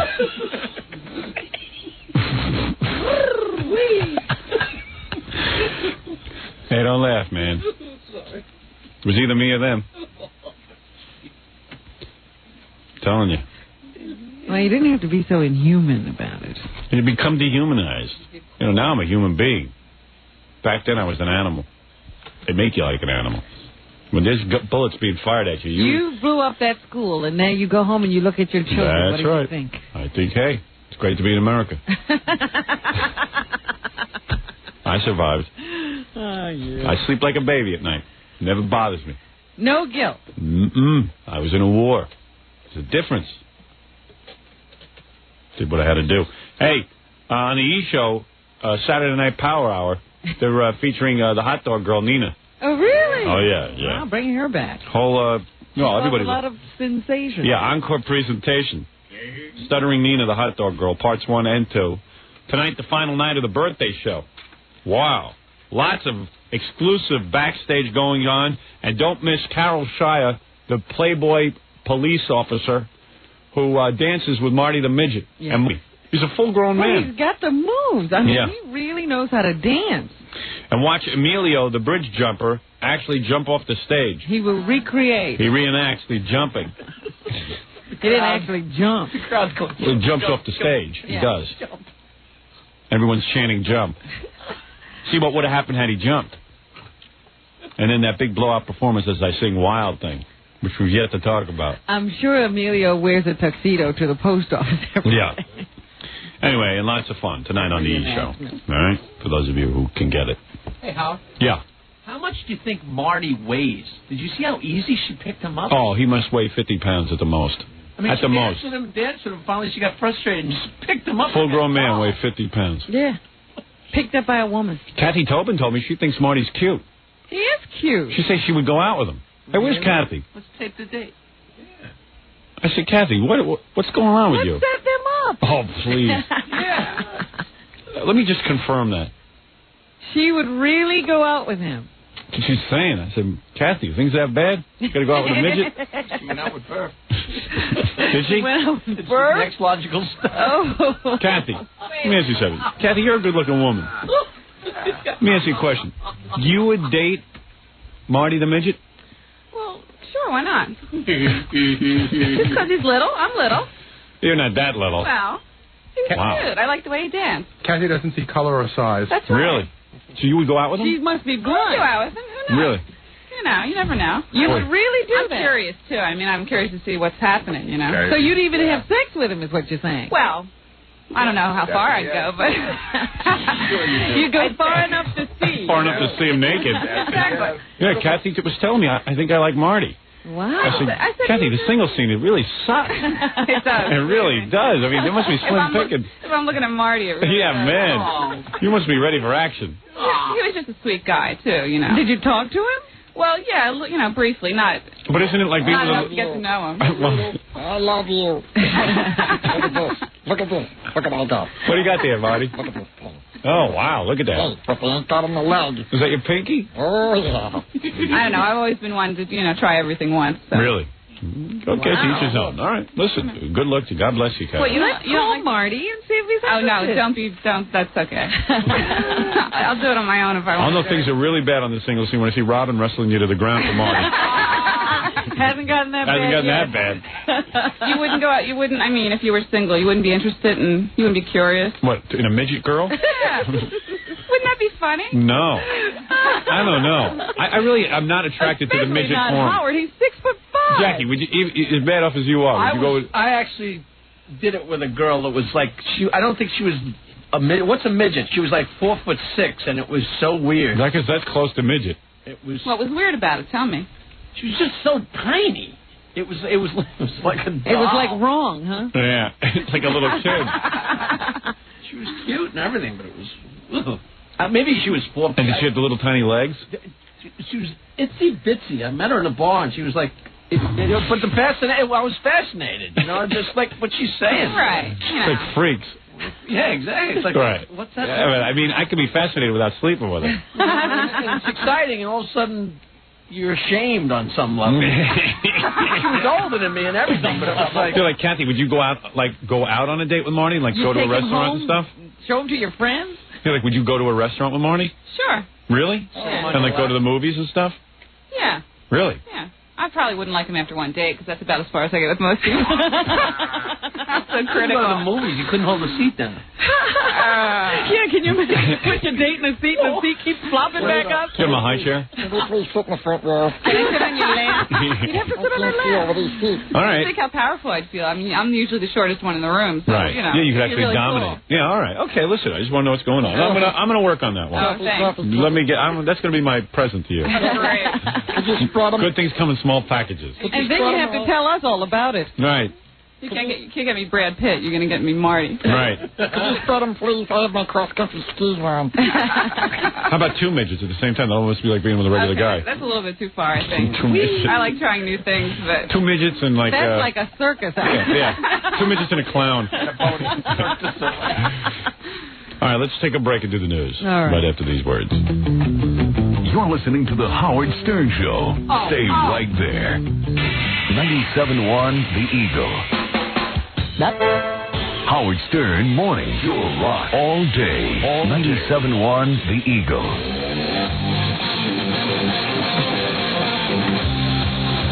You're listening to the Howard Stern Show. Once again, Howard Stern.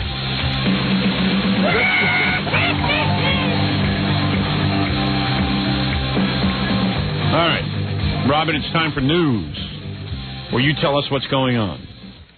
Well, of course, the O.J. trial is about to get underway. We're looking forward to opening arguments on late Monday, and everybody's trying to figure out exactly how to cover O.J. and what they should do. Wonder what we should do. I'm sure we'll cover it the same way we always do. If there's something to talk about, we will. Yep. We'll just sit here and wait for something to happen. Meanwhile, they're still quibbling about whether they should tell the jury that Mark Furman, the police officer who found the bloody glove on the grounds of O.J.'s estate, if it should be revealed in court that this guy once used the N-word when referring to blacks, or uses it often. Who knows how often he uses it, but he has in the past. They want to continue this line of trying to paint him as a racist, to implicate him in trying to frame O.J. for the murder of his wife and her friend.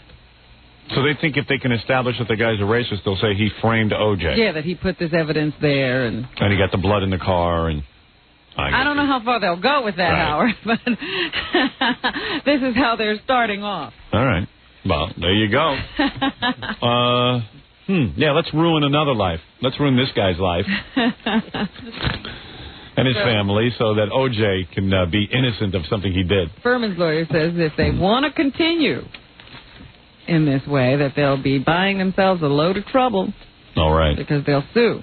Everybody sues. They claim that Mr. Furman is not a racist, and they don't want their client painted as such during this trial. He's not the one on trial. Yeah, well. I also see that O.J. is continuing to put out products. Excellent. We have the O.J. 8-ball. O.J., will I be successful in life? Thank you, O.J.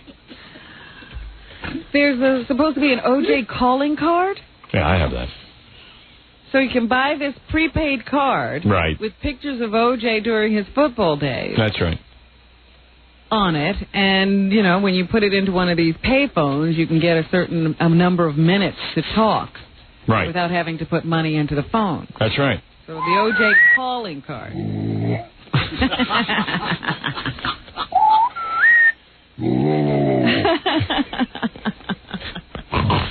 Yes, that's it. So did the phone company go into that with O.J., or I guess... I guess this is some private company that just, you know, they buy time and then they can sell it and put whatever they want on the card. It just so happens it's O.J. I understand that there are also O.J. greeting cards. I don't know that O.J. makes any money off of those. But the O.J. greeting cards are pretty funny. Yeah, that's great. I'd like one of those. O.J. greeting card. Roses are red, violets are black. You look better with a knife in your back.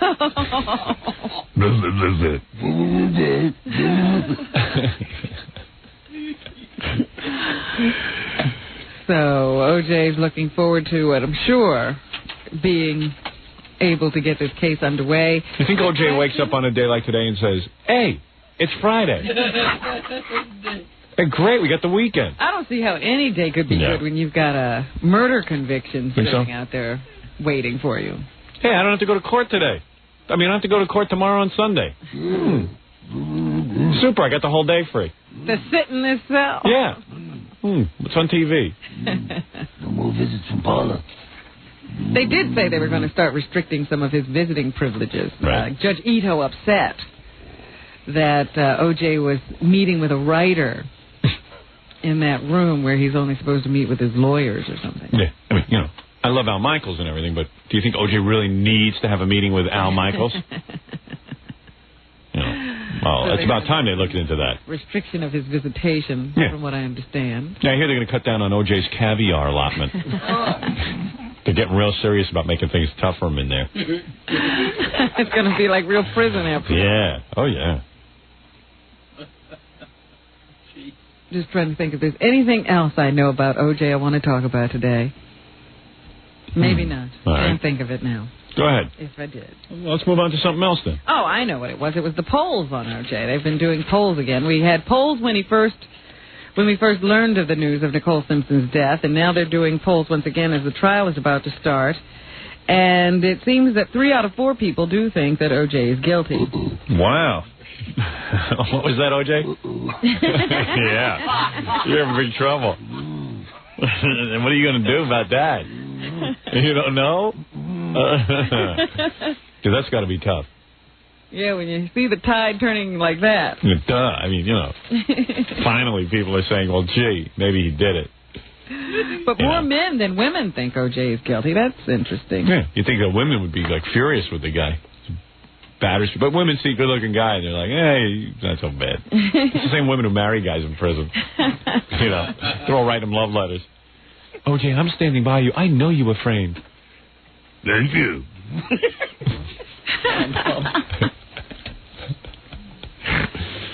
Oh, well. O.J., I'll be waiting here. If you ever get out, I'll marry you. A lot of women see that as a good way to, they've got a captive audience. Right. Well, Down on the competition. that's why I'm going to get Kathy a date with that midget. How else I don't want to write no an O.J. O.J. Simpson? That's right. He's got to be arrested and locked up. Robin, I caught you writing OJ. Dear OJ, I love you so much. Now, you know good and well that OJ's not my type. Oh, I don't know about that. Definitely not. Dear OJ, please buy my book. I'll read yours if you read mine. Right. Another one of those animal stories. The other day I told you about the guy who took his dog's litter of puppies and buried them. Yes.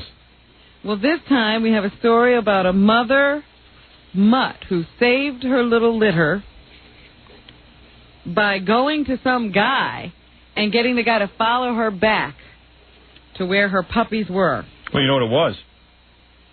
The puppies were in a plastic shopping bag.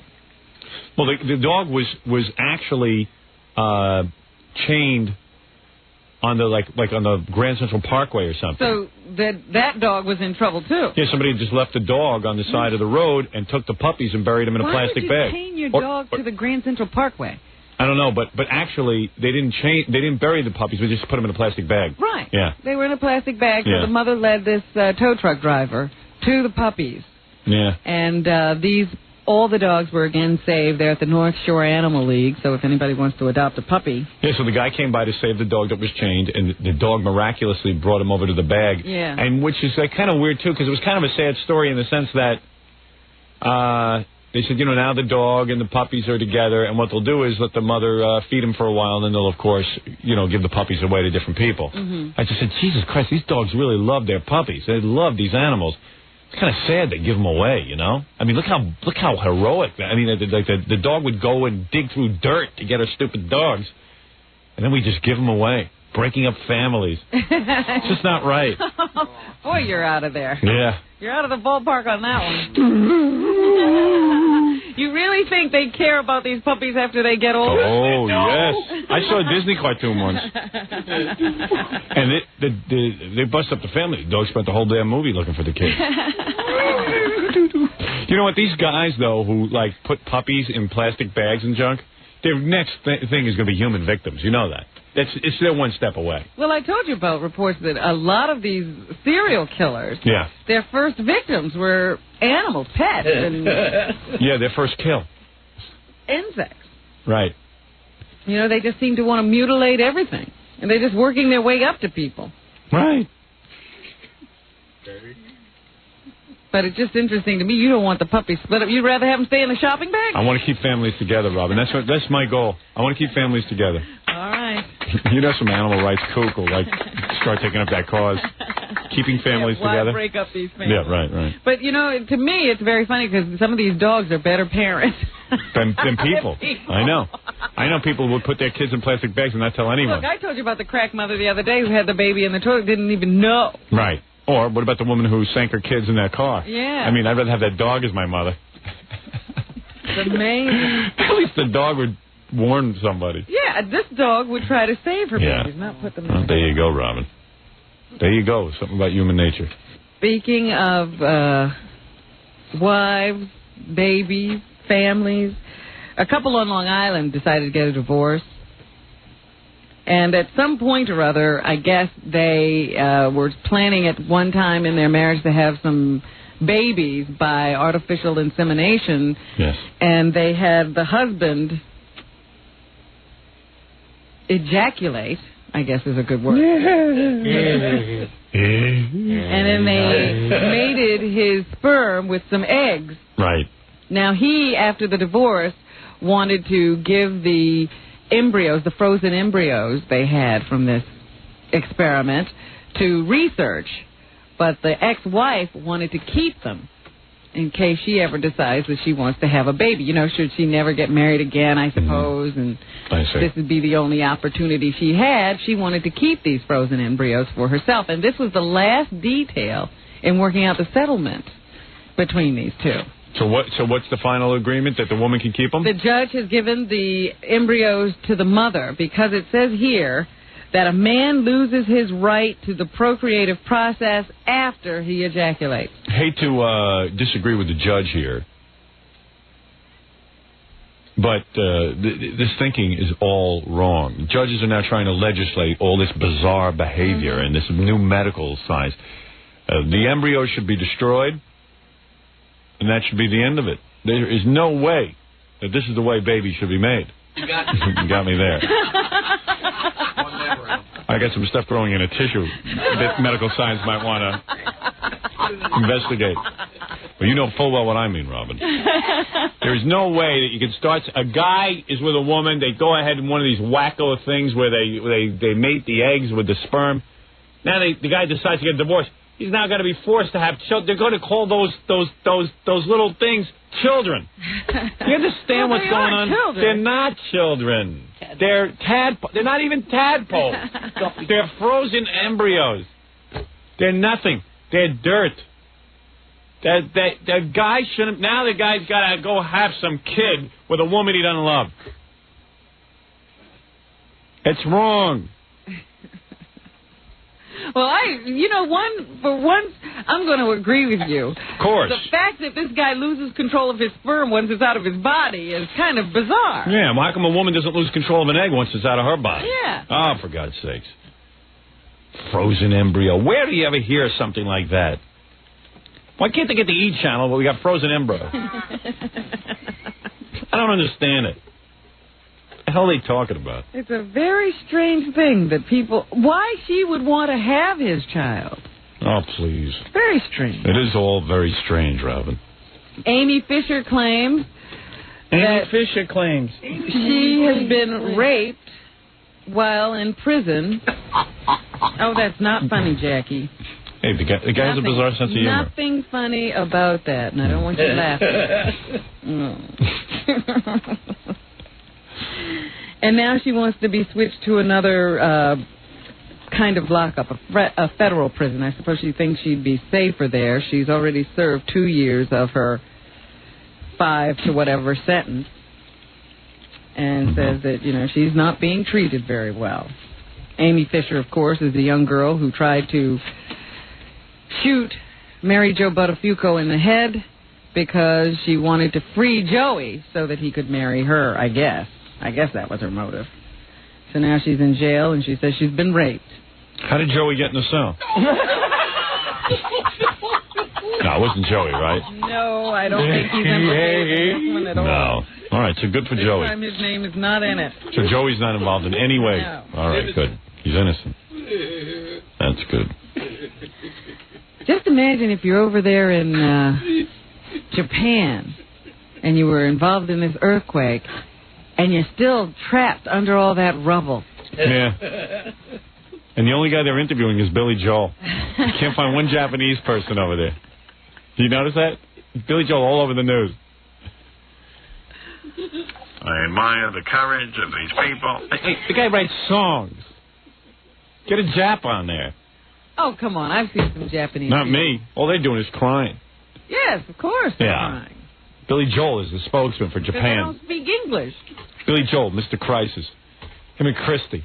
Christy's on a mountaintop with the skiing accidents. Christy saved people by just laying there. I guess Billy got jealous. Melting ice for them. Right. Didn't Christy Brinkley, supermodel, save a bunch of people? They were crediting her with saving their lives. She wrapped her body around a little boy. And notice they won't show, oh boy. Wouldn't that save your life? And they won't show pictures of Billy Joel over there. They just show you, they hear him on the phone because Billy looked like he'd been in an earthquake before the earthquake. Imagine what he looks like now. Billy's a jinx. He never wrapped his body around a little boy. Yeah. I wrap my body around a little boy. Got him up on charges, he does that. I'm Piano Man. Oh, Billy. But I'm just reading here that another 8 people have been found alive today underneath all of the rubble. So they've just been laying there for days and days and days waiting for somebody to dig them out. But, of course, they're also still finding tons. That wasn't funny. Yeah, Billy. Tons of bodies. Just a horrible, horrible job to have to do. The fire department has to keep putting out fires. When they finish putting out the fire, then they got to start digging again. The dead now number 4,400. Where's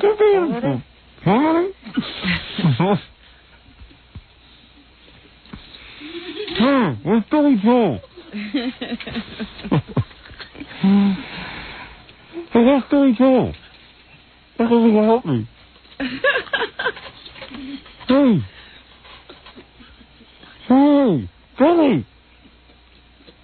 Did you hear there was a scare in the Kennedy family? What, Ted came down the steps and no one expected it? Harriet, it's just me. Boo. Boo. Boo. Boo. No, Rose. They said the other day she woke up, or they were calling around and saying she was having breathing difficulties. So the whole family rushed up there to be around her, thinking this could be it. Yeah. Well, I mean, she's 104 years old. She's 104 years old. Yeah. And they're talking about how devastated these people would be if Rose died. We thought she was going to be here so much longer. I was like, how could you be? This is one you've got to be prepared for. Yeah, I mean, you got a right to go. How could you be upset if she died? But she came back. Hey, Mother Rose, you're back.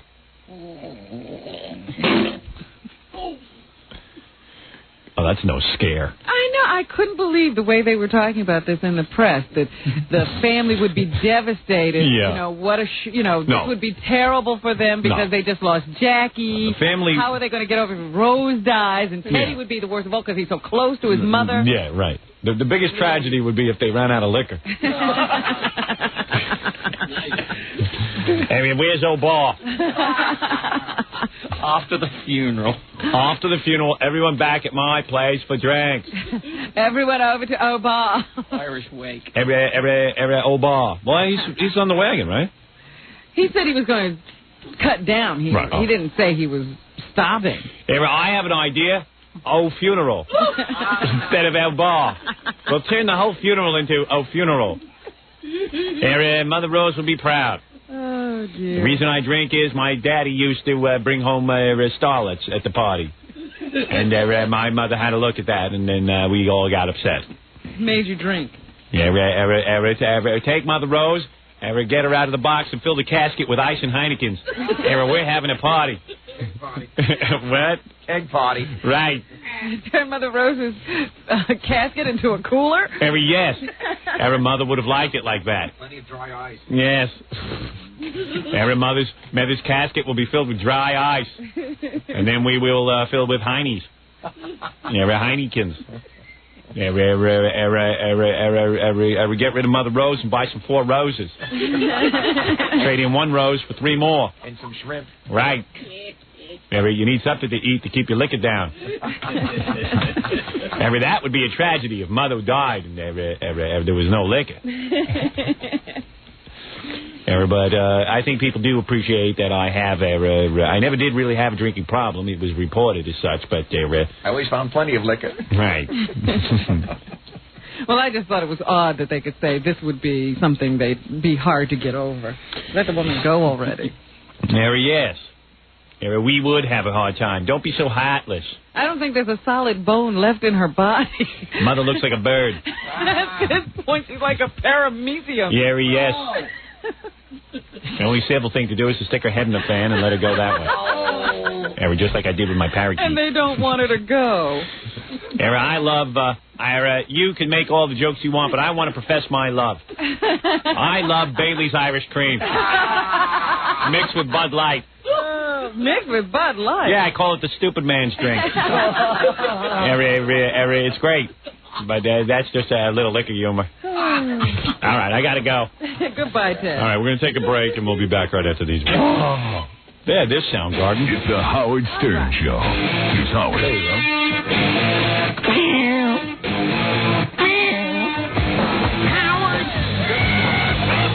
Yeah, all right. And let's continue with the news. Robin? Well, you're always telling stories about Roosevelt. See.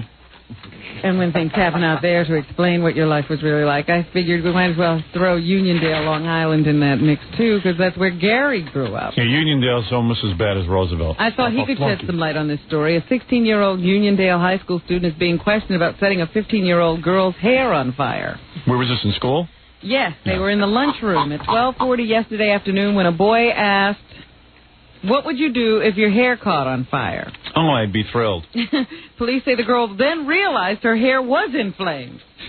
Holy mackerel. The principal was called in, and the 16-year-old boy was suspended. Who's the principal? I bet you Gary knows him. However, the girl's mother wants the boy arrested. Police are now investigating. They suspended him. Yeah, I would say lock him in jail for the next 50 years. Stay out of school for a day. You set a girl's hair on fire. I don't know if the boy actually did it. He just said, what would you do if your hair caught on fire? Oh, okay, there you go. It has to be proven that he did it. Like the O.J. trial. Maybe he wanted to cook marshmallows. I haven't been there since 1979, but nobody would go into the lunchroom because it was so dangerous. Yeah. Really? Yeah. You went out to lunch. If you went into the lunchroom, it's just really overcrowded and was really sort of like... So you were allowed to go out for lunch? Yeah. Yeah, no, they locked us all together in a room. It's been a long... Yeah, I was shocked. I was at a pizza parlor in the middle of the afternoon one day while we were off for vacation. Yeah. And all these kids poured in. It was around noon. Wow. And I said, well, how did those kids get out of school? And they always let them. I would have loved that. You know, because for me, it was like, Roosevelt was really bad. It was an all-black neighborhood, and the kids were really bad kids. They were just bad kids. Because what they would do is take any of the good black kids and bus them off to East Meadow. So you were left with they went to a school called Tresper Clark. They took any bright black kid and shipped them off. So they left me with all the welfare dregs. So in every classroom you had a teacher and everything. You think welfare kids aren't smart? Yeah. So I guess I am, pretty much. It's not even that they're not smart. It's just that their parents don't care about them, and they just, they basically rot, and they're not taught to use their brains or challenged in any way, and they just like to have... every child has to have that in order to Yeah. I guess. I don't know. I'm not a child psychologist, but I guess they need... I guess if you're raised like a wolf, you're going to turn into a wolf. And the thing was that you'd be in the classroom and all the kids would be going wild, but at least you had a teacher in there, so you had some protection. So if you got punched in the face and stuff, the teacher could break it up. But for some reason, they'd have lunchroom, and then they'd decide, well, during lunch, the kids can be on their own. And it was like, well, what do you mean? You mean you're not going to put a teacher in here with us to control us? There was not one teacher? No, there were times you would just sit there, no adults. It was like the time where you could kick back. All the kids need to... It's just lunch. You don't need a teacher there. I was like, no. You need a prison ward. There was no problem in my school if we had teachers in the lunchroom. Yeah, so you would sit there, and then you would get, it's like like birds of prey. They would swoop down on you, the kids.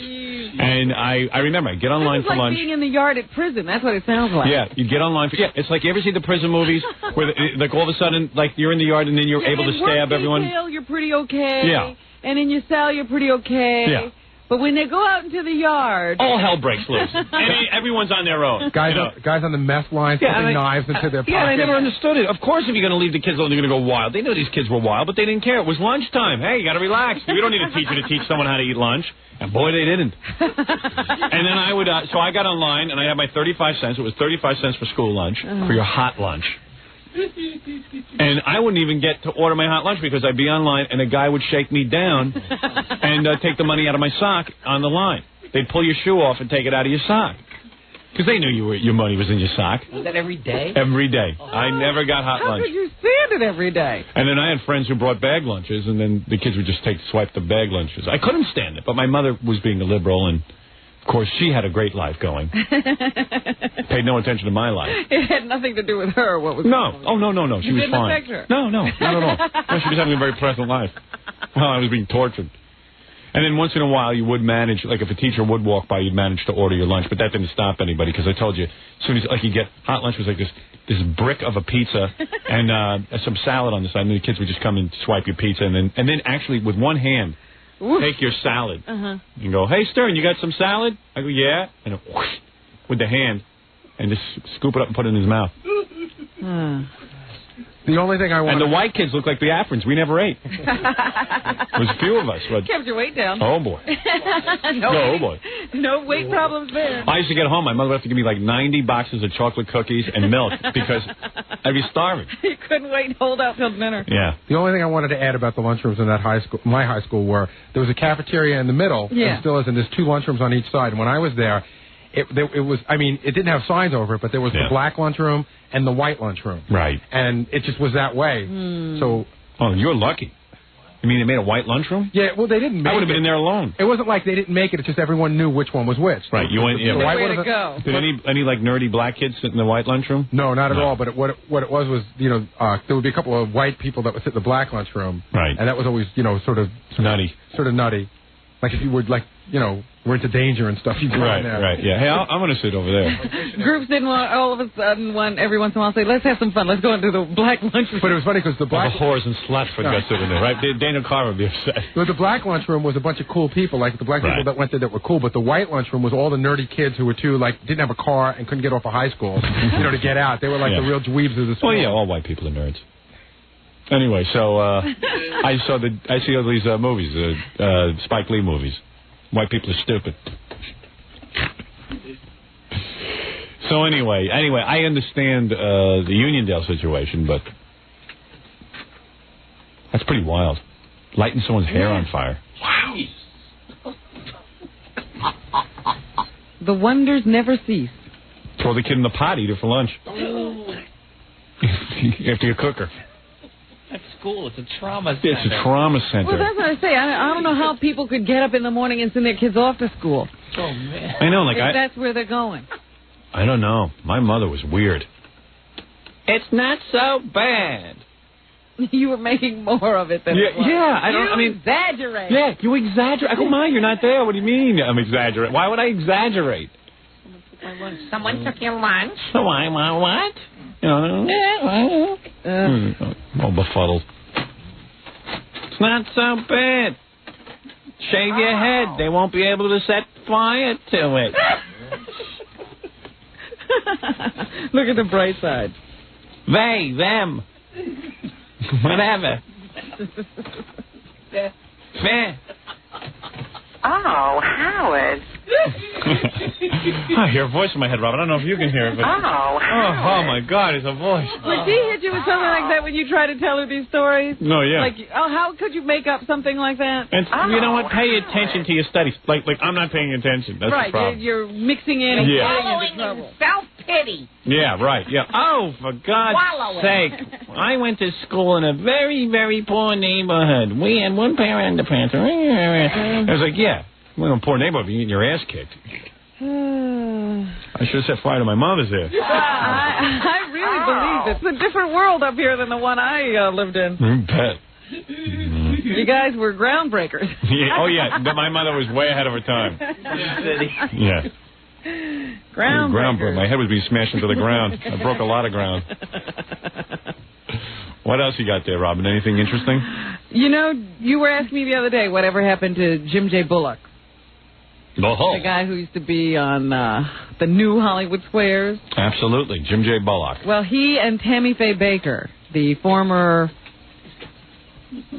queen of the TV church circuit, who was married to Jim Baker, Tammy Faye and Jim J. have teamed up to do a talk show together. Oh, my. Excellent.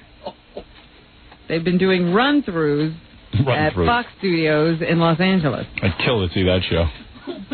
They claim that audiences, they've already got a loyal following of people who keep coming back again and again and again and bringing their friends and getting the best seats. Yeah, no one can believe it. You're not going to believe. I think I just hallucinated. You got to come here and confirm for me. Liz Smith is saying all this in her column today. Who wears more makeup, Tammy Faye or Jim J? Jim J. They say that Tammy Faye's makeup is still intact. Right. And that occasionally she's charming and amusing without even meaning to be so. Oh. Who sits down and comes up with that? Yeah, who comes up with the money for that show? Jim J. Bullock and Tammy Faye Baker. I mean, who comes up with it? Okay, this is a good idea. You would think they would be throwing money at my feet. It sounds like a sketch. Yeah. Whenever somebody asks me to do network television, they get offer me 2 cents. That's an insult. Tammy Faye Baker and Jim J. Bullock are making shows. Goodness sake. It's George Burns' birthday, or I guess we're getting close to it. Well, look at this. He's 99 years old, and they had to cancel his scheduled show in Las Vegas. He's supposed to do this birthday show every year, but he's still recovering, they say, from something that happened to him this year. He fell down. And can't get Mummy up. hair. Uh-oh, Robin, this just in. What? A new TV show just hit the air. Lassie and Melrose Larry Green. They're teaming up. They're teaming up. Well, he's going to spend his 99th birthday at home with family and friends, according to a spokesperson. He'll stop by his L.A. office for a birthday serenade and a cake. And they still say the 100th birthday show in Las Vegas is on. Wow. Fantastic. On Thursday, they dedicated a street to Gracie Allen, his wife. And now right? Gracie Allen Drive intersects with George Burns Road. So Burns and Allen back together again. Beautiful. Yeah. Nobody from this century can get a street named after them. Jerry Garcia is fine after he got into a little car accident. He was driving a rented cherry red 525i BMW. I thought he died a few months ago. Nope, back. He's back from the dead. The car was totaled when it slammed into a guardrail on Highway 101 near Mill Valley, California. According to Jerry, I don't know. The road turned into a dragon. That's what he said. I don't know how I lost control. Yeah. I don't understand. I don't know what happened. And then, like, all these weird blue, purple flames. And also this morning, congratulations to Magic Johnson and his wife Cookie. They are proud parents of a baby girl. What? Adopted. Oh. No, boy. Alyssa Johnson is at home in her nursery. Wait till that kid learns what Dad's got. Hey, Dad, get away. Hey, Cookie, help me out here.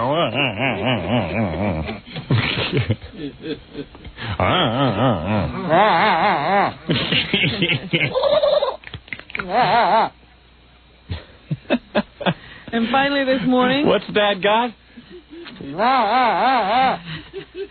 Hey, Dad, you want to put my bassinet in a bubble?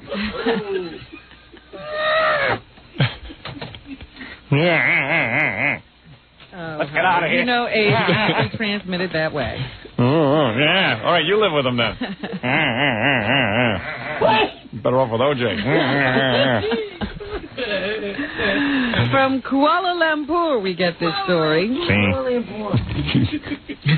Kuala Lumpur. Where is that? In Malaysia. A farmer was killed by a coconut, apparently thrown by his pet. It's what? His pet what? It's that monkey.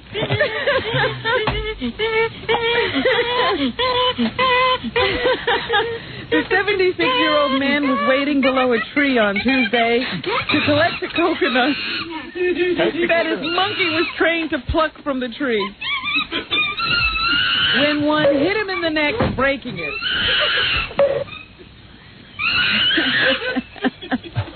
Trained monkeys are widely used in Malaysia. Right. That's amazing. Climb coconut trees to pluck the fruit. The animals are leashed, and they twist the nut vigorously until they break free. You said twist the nuts. Vigorously. They usually drop rather than throw the coconuts they pick. But this time, I guess the monkey got a little excited.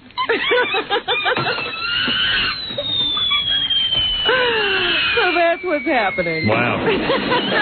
Hey, you know what I read? What? That Dwight Gooden. Did you read about this? No. You know, Dwight Gooden got kicked out of baseball for coke or something? Right. So now he's trying to get a job in the minor leagues, pitching. And, like, everyone sort of in the minor leagues like, I don't know, you think we should take a chance on him? What's wrong with that guy? He already blew his chances. Minor league club hopes to sign him, but they're not sure, but they're thinking about it. He might pitch for the St. Paul Saints. Just imagine you're Dwight Gooden. Yeah, and you're pitching in the minor leagues. Trying to get into the minor league. What? I'd sign up that monkey. He's got an arm. Yeah. Isn't that weird, though? Like, I mean, the guy had it all. And but quite frankly, I think they should allow him to pitch in the major leagues. I mean, I don't care if he's coked out of his brain. But the point is, why bother to go to the minors? Wants to play. But well, he doesn't if you want really. to play and they tell you you're not supposed to use coke, don't use coke. There you go. Silly guy. Bang. Monkey makes more sense. You know, sometimes you can't avoid doing coke. Go to a party and people put it in front of you. It's there, and you can't say no. Like the mountain. It's roots. You try. Climb it. There's a monkey on your back. All right, let's give the plugs. This weekend, big power hour over at E with that Stuttering Nina and the Hot Dog Girl show. And then, of course, we got the final birthday show that people can see. It's nice that people can see what went on. Yeah, for a change. And there's some wacky stuff with Carol Shire, the Playboy police officer, dancing with Marty the Midget. Marty the Midget. And Emilio jumping off the stage, simulating what it would have been like if he jumped off a bridge. As the crowd yells, "Jump!" Hey, Jackie, what about your exciting career? Look at this. Next Saturday night, January 28th, understand tickets going fast at the Riviera Hotel in Las Vegas. Jackie will be there recording his next CD. A lot of people excited about that. All new material. For filthy jokes and info, call 516-932-WINE. Also, remember to order Jackie's Wild Comedy CD or cassette. It is $10 plus $3 shipping and handling. Jokeland special, buy two, get one free. Call 1-800-323-KING. 323-KING. If you're planning a wedding or party and you need a DJ, call Scott the Engineer's Rocket Entertainment at 718-BAG-5040. And we'll see you Monday. Thank you. Thank you. Thank you. Thank you. Thank you. Thank you. Thank you. Thank you. Thank you. Thank you. Thank you. Thank you. Thank you. Thank you. Thank you. Thank you.